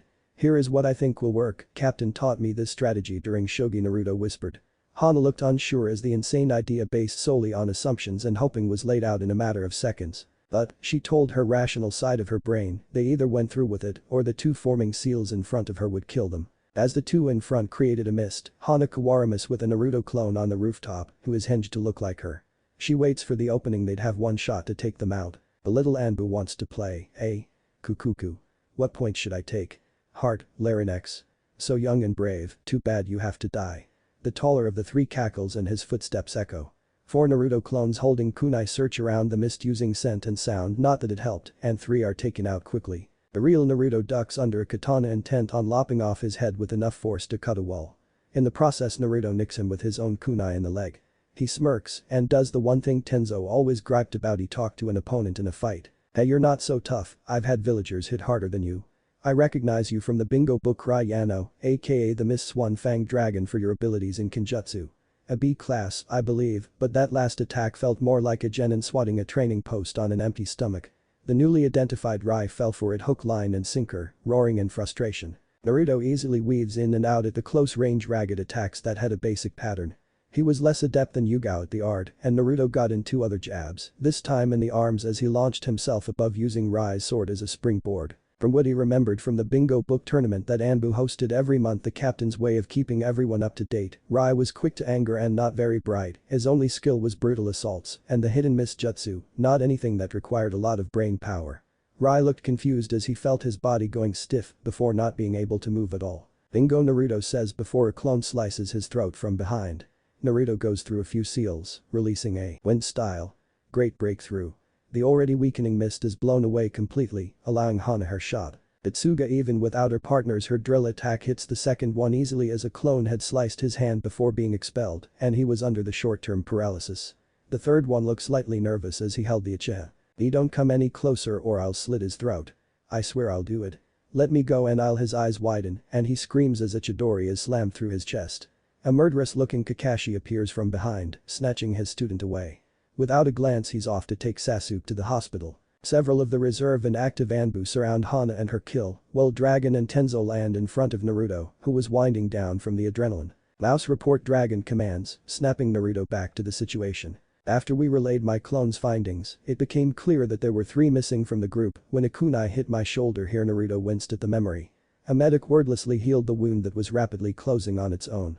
"Hana prevented me from potential injury from an explosive note. The enemy, who were holding Sasuke Uchiha hostage, created a mist and tried that silent killing thing Kakashi-senpai told me about after his wave mission anyway. Hana waited on the roof while I got both fighters, the third hung back with kunai soaked in the paralyzing poison. It worked and I was able to distract Rai from the poison until it took effect and killed him. Hana got hers as well after I blew the mist away, while Kakashi-senpai took out the third member, taking Sasuke to the hospital, I believe. Well, that worked fine. I remember that strategy being a group effort, not a solo one, Mouse.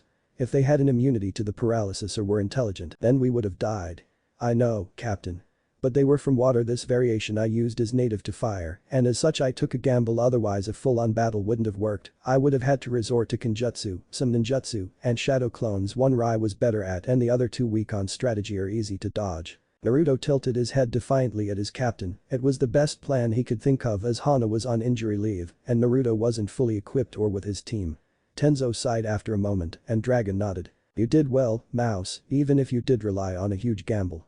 We'll work on strategies at the next team dinner so you won't have to resort to such an iffy plan again, okay?" Tenzo left after giving Naruto a final once-over. Dragon chuckles a bit. "He cares for you, was frantic the entire run over here. You are on standard medical leave for 2 days. Be at HQ at 10 am for personal training. I'll work with you until your meeting with the Hokage." And Dragon leaves to find where the mole was, leaving a trembling Naruto behind him. Dragon was a patient man, he liked to believe. But now was not the time to play the board with deliberation and waiting around. 22 shinobi, all defectors from Mist, staged a fake attack on the Hokage and bombed a few other buildings of note, all for the sake of stealing a high-value target, the last loyal Uchiha. Worse, they were headed towards Rice, where Jiraiya's spy network and his men reported a new hidden village, one that coveted missing ninja and bloodlines. Dragon knew he was not seeing something, a final piece, as such a small village wouldn't normally attempt the ire of the strongest of the 5. In exasperation he storms to the T&I, where one survivor was hanging on to life. 1 week after the attack, Sasuke Uchiha was many things. A genius, an avenger, an Uchiha. And avenging genius Uchihas don't get captured by 3 missing ninja barely Chunin level, but he had. It was unacceptable. When he woke up in the hospital, Kakashi lazily read his book and informed him that Anbu had stopped him from being taken. Seething at his vulnerability, the last Uchiha had demanded more training, more power than the team exercises and conditioning he had been limited to. Kakashi just smiled, patted him on the head, and told him powerful jutsu weren't the answer, that the Anbu who took down the leader just used shadow clones, poison, and a C-rank jutsu. Sasuke scoffed at that and left the hospital to train on his own, spending his week off at the Uchiha training grounds. "I need to get stronger to beat him." The brooding teen clenched his fist in his pockets in anger, not noticing his afternoon walk after another stagnant training session was taking him to a section of the village he'd never been in before. The part of town his sensei and every other higher-up ninja lived, bought food and hung out around. No civilians and most shinobi under Chunin level knew about it. Heck, Sasuke only knew about it because he lived with an Anbu for a month after the massacre, and no way a recently orphaned 7-year-old would live alone right away, not when he no doubt had no way of knowing how to do simple things like cooking, cleaning, act. His thoughts lost in the past, Sasuke almost missed a certain blonde-haired dead last walking slowly through the streets, a limp in his step and blood splattered on his face. Almost is the key word. He's gotten stronger. I need that power. Heh, I have the Sharingan, I'll fight him and steal that power. The dead last doesn't need it anyway, I bet he got an office job or hospital post, those losers don't need power like an Avenger. Naruto was exhausted, relieved, but exhausted. A simple escort of the daimyo from the capital to Konoha turned almost deadly when a pack of 7 missing ninja, this time with mixed Iwa and Kiri headbands, had attacked the caravan holding the daimyo, well, the decoy anyway. In reality, Team Ro was escorting the daimyo's double, while Gamma and 2 other squads took the real daimyo of fire on an alternate route which wove underground at times. They defeated the bastards with only minor injuries by Naruto's standards anyway. Hikaru kept insisting Naruto be carried when he sprained his ankle in a roundhouse kick. When they returned to Konoha with the bodies, the higher-ups congratulated them on their work, but everyone in Ro got the impression they weren't happy none were taken alive. It made proving their likely affiliation with the newly discovered Hokage nigh impossible. That was almost a day ago, and Naruto was off until noon tomorrow.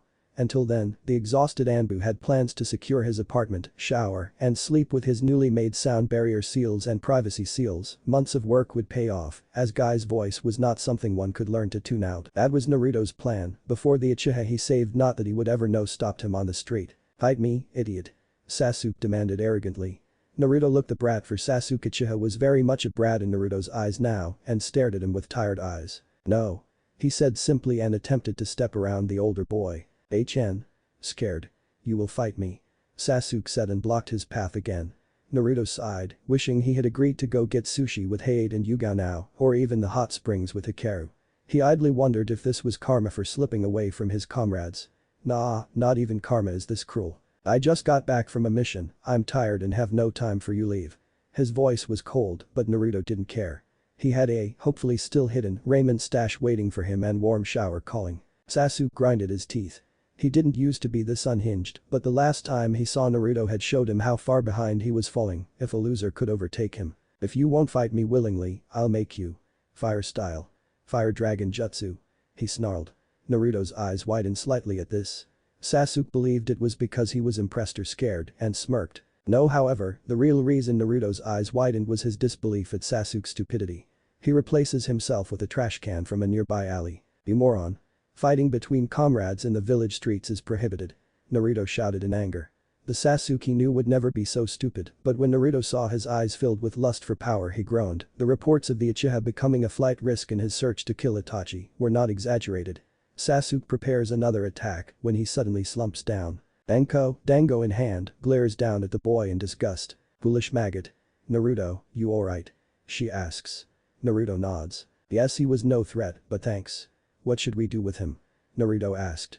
Normally a shinobi who pulled such a stunt would spend the night at Tea to cool off, be interrogated, and then taken to the Hokage for punishment.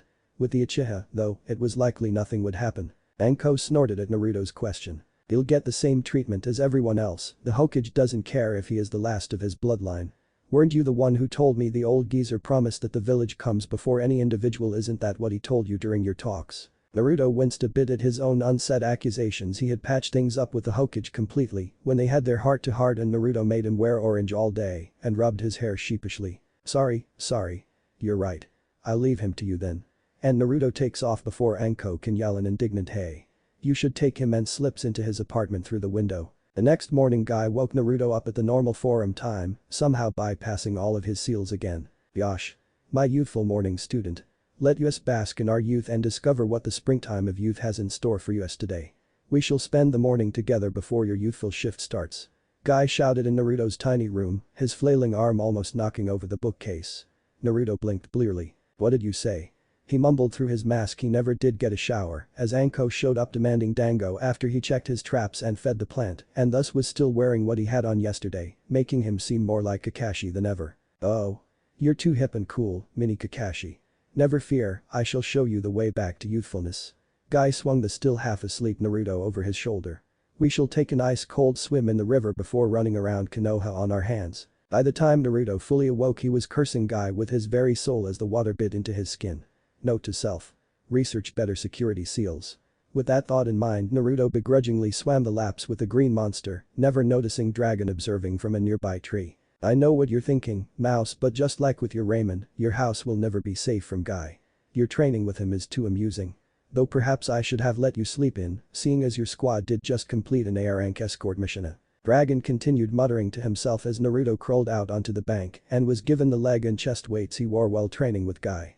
Grumbling curses the almost 13-year-old slid them on and started on his 6-hour run with Guy, who alternated between hands and feet. Anbu locker room, noon. Multiple Anbu squads were preparing for various missions and shifts when Naruto walked in with a twitching eyebrow and muttering. "Haha. Just you wait, Guy and Mini Guy. I will create a barrier you can't break through." and when I do, my mornings off will cease to be interrupted by ramblings of here. Naruto shuddered. Youth. Tenzo, Yugao, and Hikaru winced in sympathy for their young friend. The poor boy was Guy's new pet project that extended beyond training and into attempts to bring back Naruto's youth. It was really not a fate they wished on anyone. Unfortunately for Naruto, the other squads found it hilarious. Haha, I am so glad you were suckered into that apartment and not me. Jaguar teased. He had moved in right after Naruto had, avoiding the curse that was Guy. Most of the other Anbu sniggered as the youngest among them muttered like a deluded old man about killing whoever taught Guy about seals. Of course, Ro all knew it was Dragon who just disabled them randomly for kicks. They would never tell Naruto, however, for fear of Dragon carrying out his threat of assigning them Konohamaru duty for a month. Shut it. Captain Tiger, permission to sanction an assassination mission of whomever sells Guy his jumpsuits and taught him seals. Naruto asked hopefully. Tenzo sighed, familiar with this situation. Permission denied, mouse. Besides, I think you like your mission we're preparing for tomorrow, or at least, you'll be doing the rest of us a favor, Tenzo said. Naruto cocked his head. What kind of mission? Oh, just running the trap course for the academy today. Tenzo grinned evilly at the pale expression on Naruto's face. When Hawk, who usually ran the course, was called in on a mission, Tenzo had swiped it for his squad. Not only would Ro get to observe an unbearably easy watch from the shade of the trees, but Naruto would be able to see his teacher again in off-duty gear, too. Is this payback for making the Hokage wear orange? Naruto asked. Why, whatever made you think that? Tenzo asked. By his too innocent expression, however, Naruto knew. His captain was a vengeful bastard when he wanted to be. Academy, next day. Alright class, remember to treat whomever is the instructor with respect. They'll teach you basic traps and how to disable them. Iruka was stern with the 9-year-olds, especially Konohamaru and his friends. His pride as a teacher was on the line, and if his students misbehaved it would reflect poorly on him. They reached the clearing the new instructor wanted them at quickly, and Iruka's jaw dropped. Standing in the middle of a sea of traps was his unreachable student, Naruto. The boy wore standard black pants and long black shirt, and the face mask he sported resembled a certain cyclops. What really got Iruka, though, was when Naruto turned to face them and plopped down, holding up 10 flags. I don't believe in babying students and find learning by doing is better than anything. My traps teacher threw me in the deep end, so I will do the same. I am your target. I have 10 flags on me, 1 for every 3 students. Your job is to team up into 3-man cells and make your way through the field to me, setting off as little traps as possible. You will be graded on how quickly and efficiently you get through. The winning squad will be treated to dinner by me at Ichiroku's. That got the kids' attention. Iruka's jaw dropped though at the cool tone of Naruto and the difficulty of the trap set. Go, Naruto said after a moment, and 30 students split off, preparing for their trial. Iruka used a Shunshin and Kawarimi to make it into Naruto's circle and sat next to his old student. Iruka-sensei. Naruto greeted happily. I didn't know you were teaching this class. Naruto sounded happy, and he was, but he was also nervous. Iruka was known for being able to make Naruto talk about everything, not something Naruto wanted at this time when his Anbu status wasn't spread around. Hello Naruto. I haven't seen you in almost 5 months. Where have you been? Iruka asked crossly. The Chunin was both ecstatic and pissed at his former student. Special assignment and all that, pretty boring most of the time. I was asked to take over for the Anbu today, so that's why this course isn't as detailed as I like. Naruto apologized sheepishly.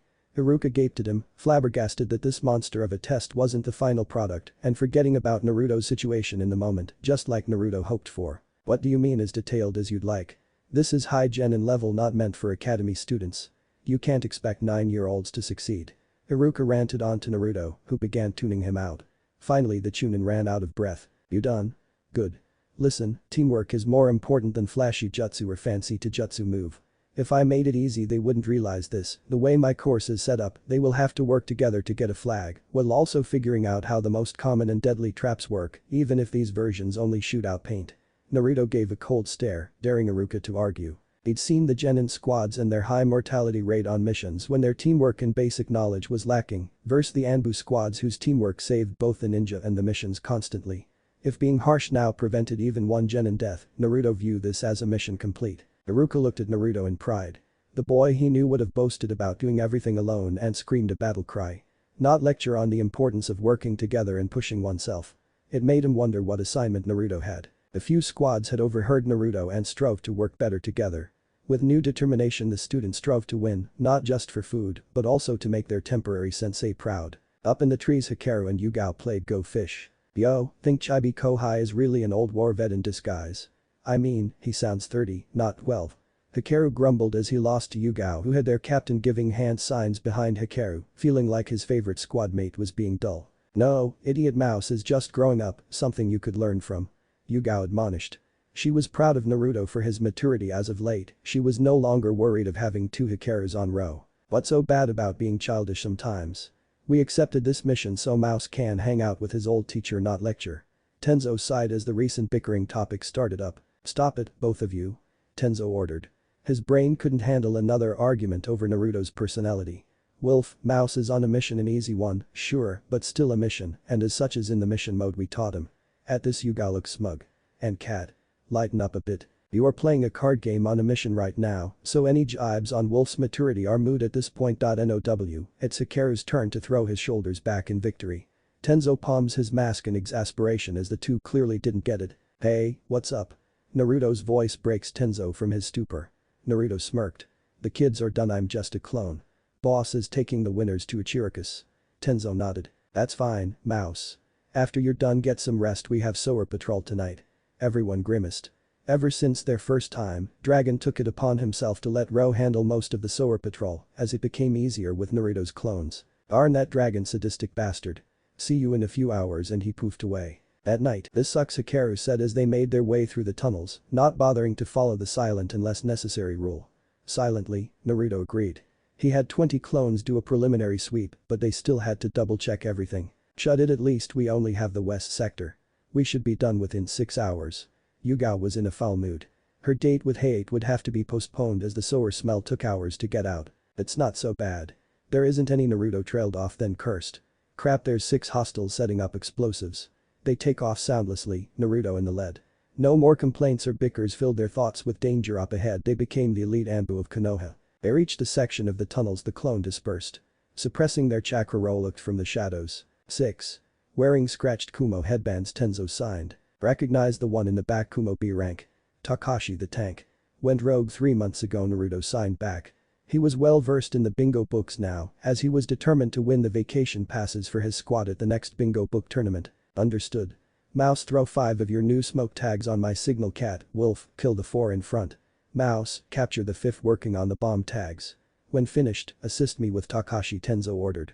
With nods, Naruto threw down the tags. What made these smoke tags so special was Naruto's little twist. Instead of storing actual smoke in the seal, he stored chakra smoke from his clones, making it similar to the hidden mist jutsu.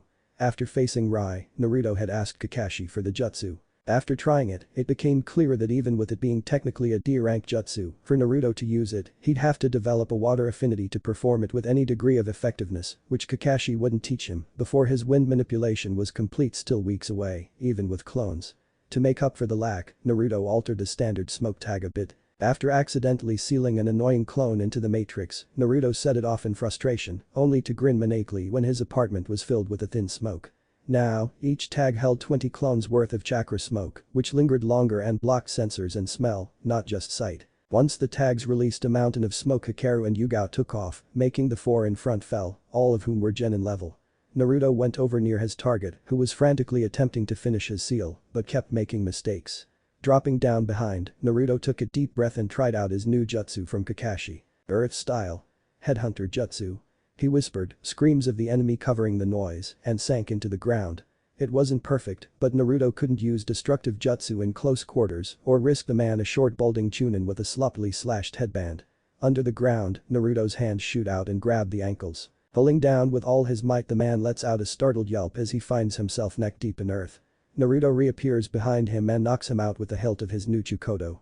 Opening the prisoner stasis scroll, Naruto quickly seals the unconscious man in, silently grumbling that his last scroll was used. Prisoner stasis scrolls were expensive, and it took a level 4 to make. Konoha scum.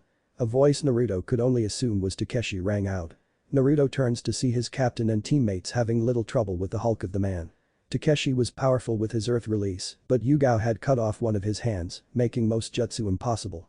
Earth style. Mud wave. Or not. Jumping up to the ceiling, Team Ro avoids the floor, becoming a disgusting river of sewage and dirt.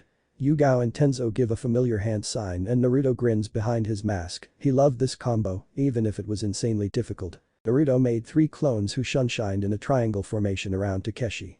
The man draws a kunai and slices toward one. At that moment Yugao switched with the clone and blocks the strike. While he's distracted with holding off her sword, Tenzo switched with the one of the left and stabbed the man with a wooden spike from his arm. Naruto then finished it behind them, his Hukoto laced in wind chakra to decapitate the man. The mud hardened, no longer fed by chakra, and squad roll-ends around the body. Good work, Tenzo praised, slightly winded. He had engaged in a taijutsu match with the target as at first neither wanted to damage the area, though for different reasons.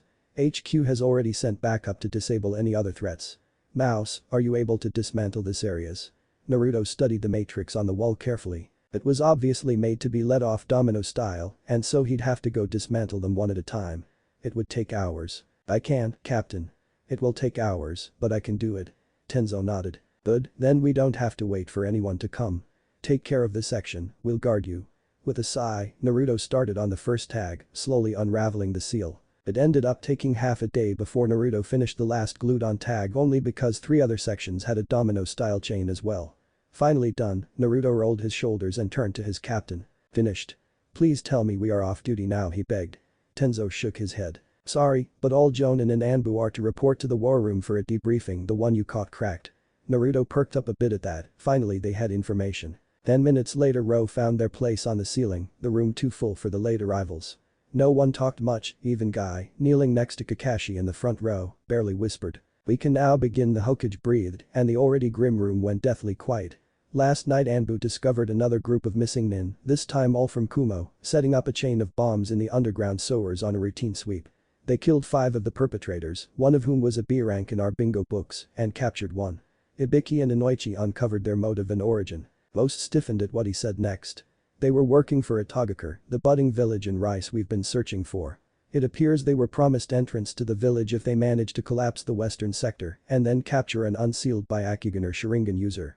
Outrage from the Jonin filled the room. We should destroy them. How dare this startup try and take Konoha? Silence. Sarutobi ordered. We cannot prove anything yet and we don't know who this new village has sided with. Furthermore, they have sent an official request to participate in the Chunin exams taking place in 3 months. He accepted. Okage-sama, is that wise? Ibisu spoke. Naruto observed the stuck-up Jonin, familiar with him from a trivia night. The man was a walking textbook but never thought outside the box. Case in point, he didn't see the reasoning of the Hokage's position. Yes, Ibisu, it is. This way we have them in a position that when for there is clearly no if they try something, we will be under full rights to crush them under the great tree of Konoha. Furthermore, I have already decided that Teams 7 and 8 will be required to be in the exams. Kakashi nodded at his leader, but Kurenai was indignant. Okage-sama. You plan to use Hinata as bait. She's not ready. Kurenai argued. In truth, before today she would have loved to have Hinata in the exams to toughen her up, but not now. She is a kunoichi, as are you, my word is final. Besides, both she and Sasuke will have an Anbu to guard them the entirety of the exams, regardless if they make the finals. Whispers went around, as having Anbu guarding a particular person bordered on messing with the exam. Kakashi spoke up. Who will be watching our genin, Hokage-sama? Squads Falcon and Beta will be watching over Hinata Hyuga, while Team Ro and Gamma, under the guise of normal exam patrols, will be with Sasuke Uchiha. Said squads Gamma and Ro all cursed in their minds. None of them liked the Uchiha after hearing of his attempted assault and being told to guard him for over a month was not their idea of fun. Kakashi seemed to sense their displeasure and sent an eye smile up towards the ceiling. If I may, would it be possible to commission an Anbu to help train each genin squad? It would help prepare them for the trials ahead. Naruto's stomach started dropping, hoping his senpai wasn't doing what he thought he was doing. Very well then, anyone in particular you'd like to request from the guard detail? Oh, I think Mouse would be wonderful. Kakashi eye smiled as Hikaru held Naruto's shoulder to prevent him from attacking the Cyclops and Wolf as well. Now it was Yuga holding Hikaru back and Naruto tossed a wind-charged kunai right at Kakashi's head, who caught it easily. Everyone not in the know yet about Sasuke's sweat dropped at the violent reaction. Mouse. If you and Wolf work with my genin every Tuesday and Thursday, I'll show you the first step to water manipulation. Naruto stopped reaching for another kunai. And? He questioned. Sarutobi could have ordered him to do it for free, but found the situation amusing that, and it made Kakashi spend more time away from the memorial stone. Hikaru, meanwhile, looked betrayed at his kohai, who was selling them out. I'll buy you a Raymond Buffett. Kakashi managed, mentally crying for his wallet. Naruto hummed. Good, but not good enough after he attacked me and no doubt will try to use his Sharingan on me every chance he gets. You know what I want? No. Anything but that. Nope. Besides, cats are better. I should disown you for that. You never adopted me. Accept and let me pick it out or I'll spend the 3 months showing them my sexy jutsu. Fine. We'll go pick you out a cat after this. Kakashi growled out. His little mini-me project was failing. Most chuckled at how the 12-year-old just got Konoha's resident cat hater to spend a fortune on a cat. Excellent. Pleasure doing business with you. Naruto cheered. Hikaru was still gaping. Moving on, we will discuss the increased patrol and preparations. I fear we may have to fend off a coordinated attack soon. Shikaku, your analysis. 7 hours later the Hokage dismissed them and Naruto, despite his lack of sleep, was waiting for Kakashi. The height-challenged Anbu locked onto Kakashi, pinning the man with clones. "Oh senpai, you weren't going to leave without me, right?" "I would never. Let's go find you a pet dog." "Pet dog, pet, please, anything but cats." "Nope, I like cats, Tor and I are best of friends." Everyone, even Saratobi and Danzo, paled a bit at the thought of the Jinchuriki and Tor getting along. "At least look at the other animals." Kakashi begged, pulling out his orange book. Naruto had curled up to his shoulders and pulled out a book on training cats. "Fine." Kakashi did a mental victory sign. "But I'll still choose a cat. Dog. Pat. Dog. Pat." The two made their way out of the war room, neither caring for the scene they caused. 3 days later, Training Field 7. Naruto walked slowly to the training grounds that would be his hellhole for the next 3 months. As ordered by the Hokage, he was wearing his off-duty clothes, and the new official story was that he held an aide position with the Hokage's office. His new companion slept on top of his head and he smiled up at the sight. Angel was a black hull cat, a species of felines that specialized in changing their size and using fire jutsu to an extent. They could also use a type of demonic jutsu, but as he bought her at the kitten stage, it would be a while before any of these abilities became usable. Until then Naruto had to teach his new companion to speak and fight, or Pakken did at least, when Naruto bribed him with pork ears today. When Angel was trained she would add to Team Ro, and Tenzo was busily creating some attack formations that included the black cat. Now, though, she was just a ball of sleeping fuzz. "Aw, what Chibi Kohai and Angel, have you gotten her to speak yet?" Hikaru dropped down from a tree to walk alongside his teammate, also in normal shinobi wear. The 15-year-old had forgiven Naruto for selling him out when Naruto promised the Hyuga the chance to spar with the Uchiha, some sort of rivalry between the two clans. Apparently Hikaru had fought against many different Uchiha before they were massacred and wanted another bout, even if Sasuke was hardly worthy. After all, Hikaru graduated at 8, became a Chunin at 10 through field promotion, and then a special Jonin at 13 where he joined Anbu, and there is no way Konoha only has like 5 early graduates. I would say there'd have to be more, but like any village they use a couple as poster children and the rest just get on with their lives. She can say Naruto half the time and no without fail. Nothing else yet, Naruto grumbled. The cat was sweet but could drive him insane with the random no. Well, they worked her here, Ed. Hikaru grinned. Ha. She sounds like a 2-year-old. Then his face turned sullen. Captain gave me another medical jutsu to learn and I'm supposed to instruct the Haruno over medical ninjutsu. It was a known fact amongst Anbu that while Hikaru was surprisingly adept at the medic arts, his flamboyant personality and wish to be in battle made him shirk off his studies. Unfortunately for him, he lived next to the captain who did weekly tests. Having the threat of Tenzo with his ghoul face standing over you made Hikaru begrudgingly improve. "Which one?" Naruto asked sympathetically, Angel yawning on his head. "The one that closes cut arteries. After I've learned this one I'll be ready for the intermediate series." "That's great, Hikaru. Before you know it you'll be the next Tsunade." HMPH. "I'd rather just keep spamming jutsu and gentle fists," he pouted, being melodramatic. He was only learning for the field and in case Konoha was attacked. "So, and are you starting training with it?" Hikaru asked after some silence. Intelligence from spies showed Suna intended to send their unstable Jinchuriki to the exams without informing Konoha. Sending any Jinchuriki to an exam was considered impolite, and by not informing them they were it could be considered an act of war. To prepare, Naruto was beginning his Jinchuriki training, and Jiraiya would be called back within a few weeks to continue his sealing and some jutsu that his father left him. "Tomorrow. The plan is Wednesday and Friday Capitan will take me to the place my mother trained at with it. The Hokage and Shinobi Council issued orders for me to be able to use a 2-tailed version 1 cloak by the exam. They also agreed for Hokage-sama to help with my water manipulation and teach me a few water-based jutsu to deal with the Ichibi." Naruto was miffed at the first part. Tenzo had argued the council saying Naruto wasn't ready yet and that Jiraiya and he could take care of the Jinchuriki. They refused, however, stating that even if it wasn't needed yet, as Konoha's Jinchuriki, he had a responsibility to master as much of the beast's chakra as he could. The last part though, Naruto didn't mind. Learning from the Hokage every Sunday was an honor. "At least you have the Hokage training you to make up for our babysitting job. Though, Captain did say we'd be taking some combat missions in our spare time." Naruto smiled at that. Combat missions were typically mid-B to low A rank. Obviously it was to give them experience, but it would be a welcome break over the months. "Oh, Sasuke-kun. You're so cool." Sakura's screech could be heard up ahead. Naruto and Hikaru winced in sympathy for Kakashi as they say him sigh in resignation. The third teammate, Sai, was drilling sword drills far away from the others. The Anbu ignored him, well aware that he was just a plant and already above Chunin level. "Hey senpai. How's the chibi genin?" Hikaru greeted with a wave. Kakashi turned with a happy look but gave a scowl to Angel. Kakashi hated the cat that cost him an S-rank pay, while Angel adored the man for some odd reason. "Meow," she said as she jumped off Naruto and towards the white-haired Jonin. With a bit too much enthusiasm, Kakashi batted her away with his book. "Hello there, Hikaru, Naruto. Hikaru, you'll be working with Sakura mostly if I'm correct. Naruto, you'll be in charge of Sasuke mostly, though if you could have 20 clones follow my clone, I'll show you the start of water manipulation." Naruto did so and the real Kakashi looked back at the group. "Alright, I have to take on a mission for the next several days. On Tuesdays and Thursdays Naruto will be joining you in training for the Chunin exams, mainly as a sparring partner and to drill the basics. On Wednesdays Hikaru will be your stand-in sensei for missions. Make me proud. These next few months I will have to take my own missions without you three. See you Friday." "Oh, and Naruto. What are my plans while I'm gone?" Kakashi I smiled and left in a puff, Hikaru's mouth gaping. "Gee, that bastard. Slugging his kids off to me. I'll show him the next time we have poker night. Crap, I forgot to ask him to summon Pakin." Naruto palmed his face. Now he'd have to make Angel just work with a clone on vocabulary, something he still had trouble doing. Bending down to the dazed cat he smiled. "Go with a clone and it will teach you some. Hopefully when Kakashi-senpai returns Pakin can help."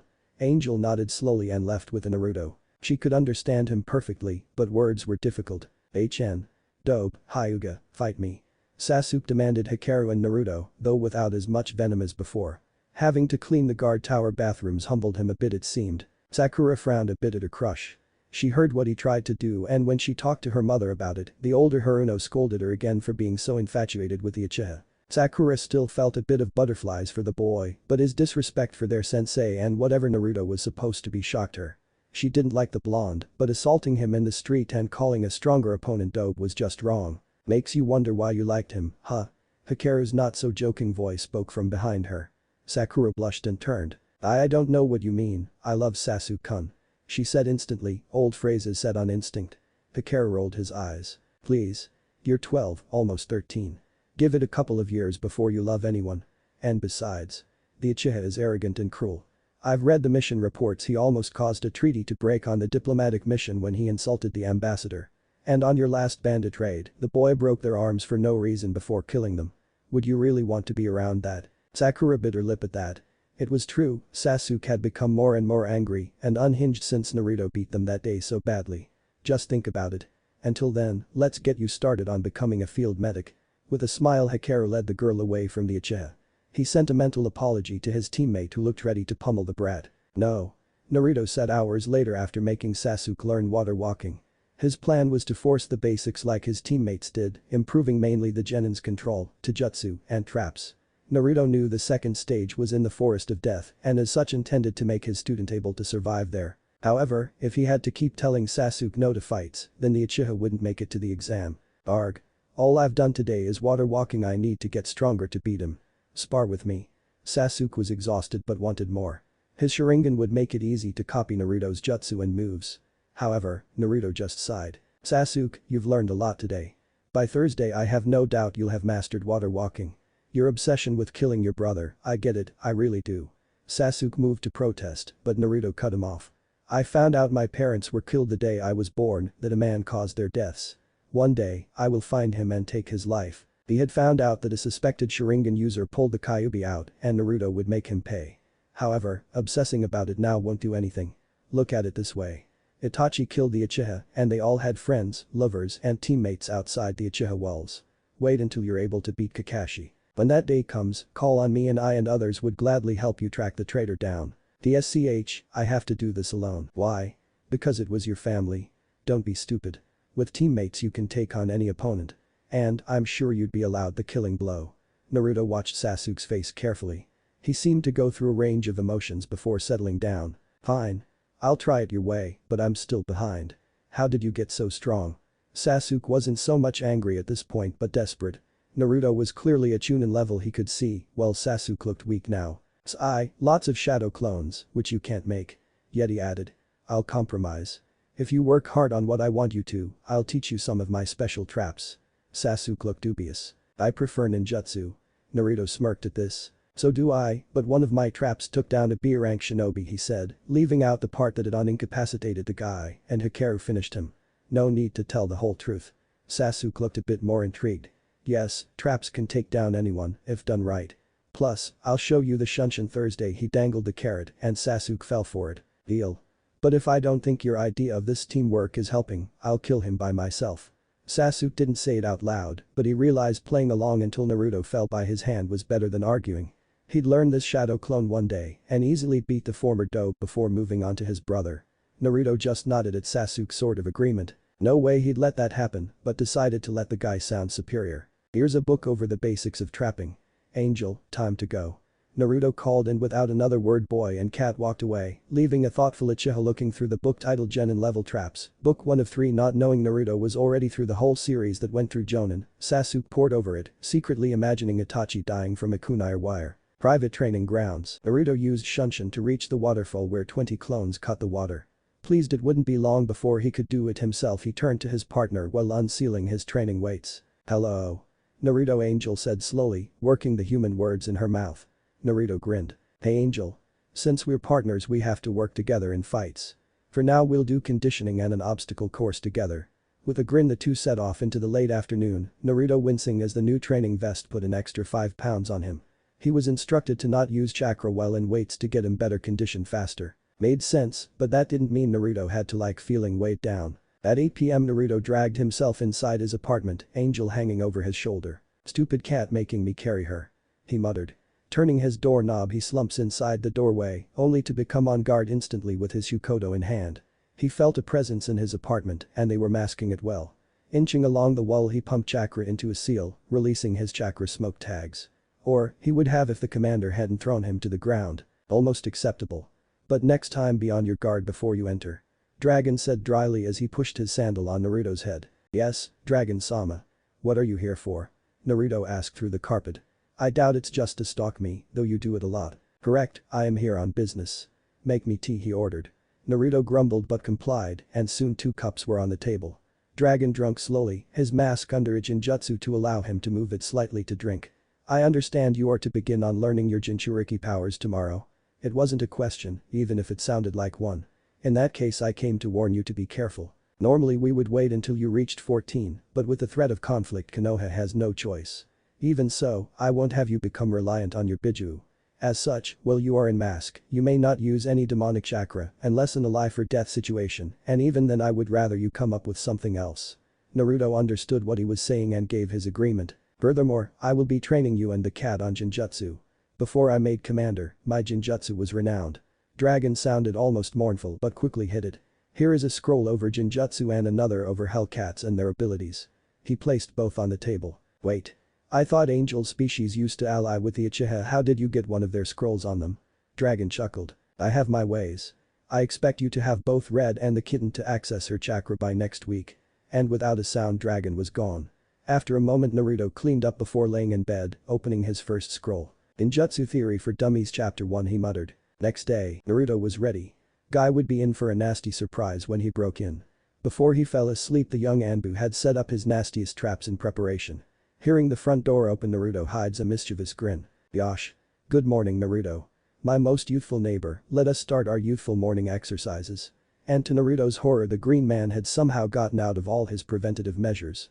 With a resigned groan the Anbu changes in seconds and straps his weights on, dragging a hissing angel along. Outside his window Dragon smirked. Naruto's traps were beginning to be a challenge, but it wouldn't save him from morning sessions with Guy. Not when Dragon needed every Anbu the best they could be. This isn't working, Naruto whined.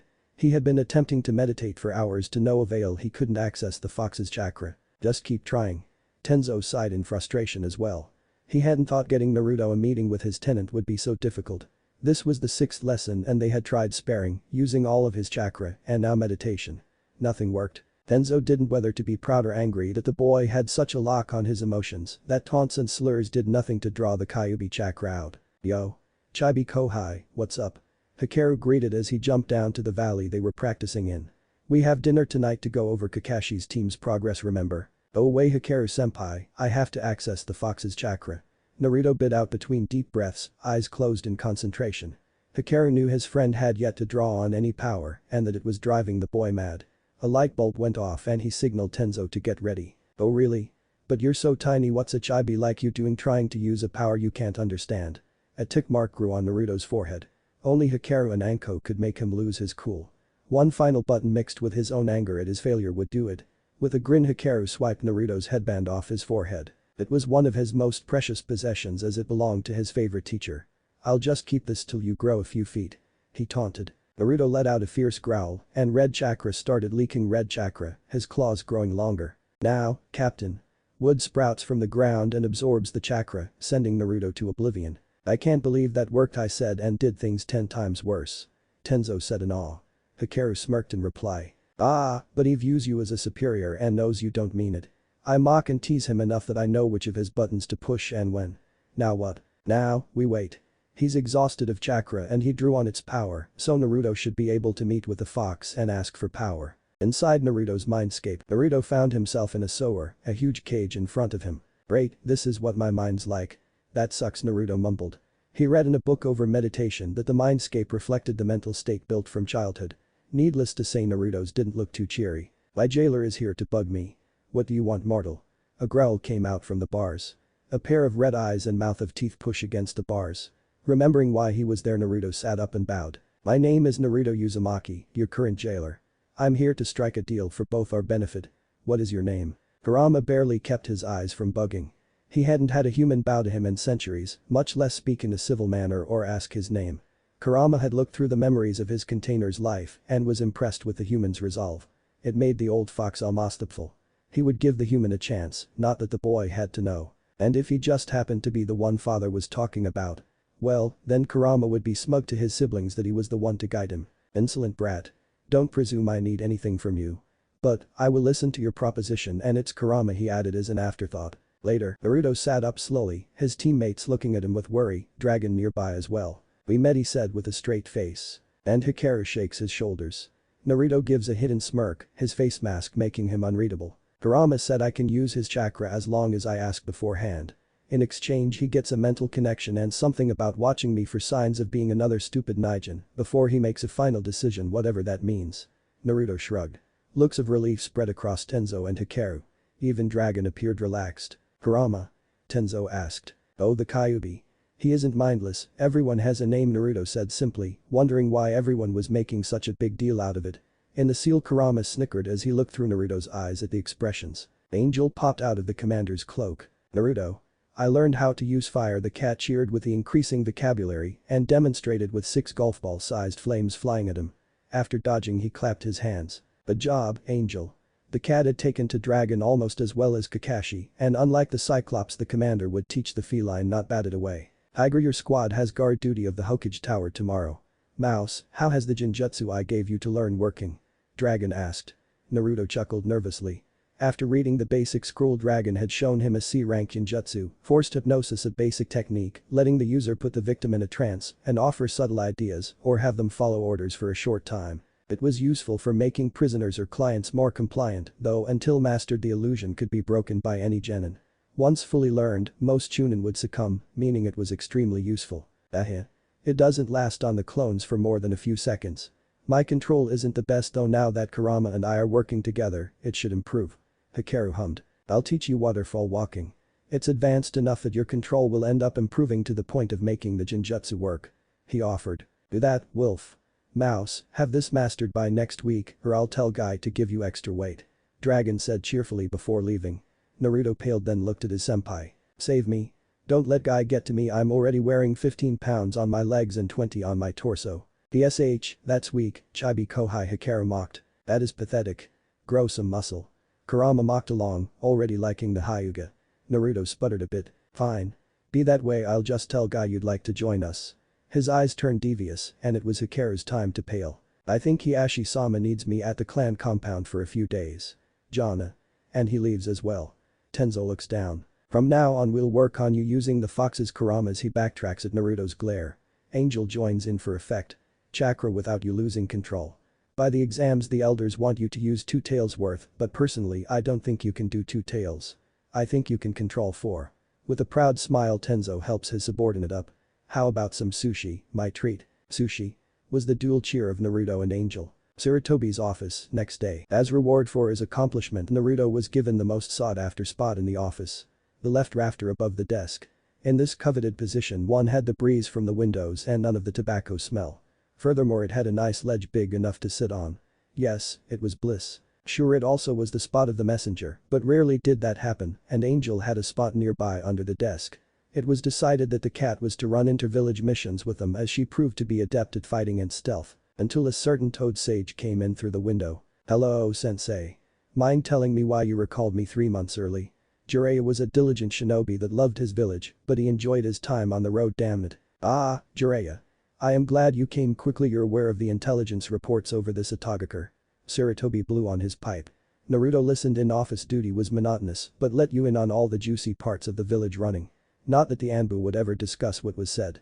Only on highly secretive mission reports would the Anbu be sent out. Each agent was trusted fully by the Hokage, meaning none of them would dream of selling out secrets or spreading rumors. Of course I still can't get a confirmation on who leads it. Suna has been spotted holding talks with them not good as they are bringing their Jinchuriki to the exams without telling us. Only our increased vigilance due to the past several months allowed us to confirm it. Naruto sucked on his teeth at that it was bad news if Suna went against them. So you want me here as a deterrent? Jiraiya asked. If so, perhaps he could help Naruto and his genin squad he heard he'd graduated this term but couldn't ask for more updates with his schedule. Yes, and to train Naruto in Fuinjutsu and Jutsu. Jiraiya perked up at that. And the Kyuubi chakra I presume? Tenzo is in charge of that, but I am sure he wouldn't mind some help. Isn't that right, Tiger? Tenzo appears in a kneel in front of the desk. Not at all Hokage-sama. I'm sure Naruto would appreciate the chance to know his godfather. Naruto had been told about Jiraiya by the Hokage during their chat. Jiraiya tensed. Don't worry Jiraiya, Naruto knows everything. And he forgave me though I would watch for pranks. Sarutobi said, somewhat amused now that it wasn't him in the doghouse. He greatly enjoyed his weekly lessons with his surrogate grandson. Oh? The Gaki has his mother's personality then. Maybe I should pass on the way of the I wouldn't finish that if I were you Sarutobi warned. Yugao had turned her corner into a frigid wasteland. She wouldn't have anyone, even a Sannin, corrupt her Kohai. I take it the Anbu are fond of him. I'm glad he was taken care of. Can't wait to meet him and his genin team. Anyway, here's a coded message I managed to snag from a runner on their way to Suna. They have an exact copy. Excellent, I'll have cryptology take a look at it. Mouse. He said absently. Naruto appeared at the Hokage's side and took the scroll with a bow. Please give this to Shiro. Right away, Hokage-sama, Naruto said evenly. He refused to look at his godfather. However, the pervert looked at him. Hold on a second. Mouse, was it? How old are you? Jiraiya saw the blonde hair and short stature. No, it couldn't be. Naruto looked towards his captain, who shook his head no. Without a word Naruto left through the ceiling's passageway towards cryptology. Jiraiya fixed a hard stare on Sarutobi. Sensei, who was that? Now Jiraiya, you know most Anbu never reveal their identities. Sarutobi chided. He was having fun toying with his student. This will teach him to delay the release of Icha Icha. How the crap was that Naruto? Because it sure looked like him with the hair and height. Yes, that's him, the Hokage said after a pregnant pause. The office was filled with killing intent. You put my godson, who I was told was behind his peers, in Anbu. Are you insane? Sigh. Sit down and shut up. It's time you hear about the real Naruto. And over the next 30 minutes Jiraiya heard everything. The troubled and lonely early life, his sabotaged schooling, and his life in Anbu. Naruto appears with a scroll from cryptology concerning another case in his hand. Naruto, take off your mask. It's time to meet your godfather, the Hokage ordered. With a sigh Naruto slid his mask off and onto his belt. It is nice to meet you, Jiraiya-sama. He said tonelessly. Jiraiya gave a weak smile, still reeling about what he heard. Nice to meet you, kid. You look like a mini Kakashi with that mask. All you need now is a Sharingan and you'd be golden. The chuckle he let out was fake and no one laughed. Naruto, please escort Jiraiya to your team's training grounds. You can have a private conversation there. Sarutobi said kindly. With a bow Naruto put his second face on, becoming Mouse. Please follow me Jiraiya-sama. And the pair made their way out the office, Angel following soon, leaving a rather worried Team Ro. I bet that bastard Dragon planned this. Hikaru blurted out suddenly. That I did, Dragon said from nowhere. Wilf, we'll have a private session on your next day off. His voice was cheerful, but still the Hyuga paled. Now let's do some spying. He held up the famous orb, giddiness evident. What if neglected rinnegan Naruto joins Anbu harem? Thanks for watching my video till the end. If you enjoy this content, then do consider subscribing to my channel and leave a like if you guys need the next part, comment down, and thanks for watching the video and see you guys in the next video.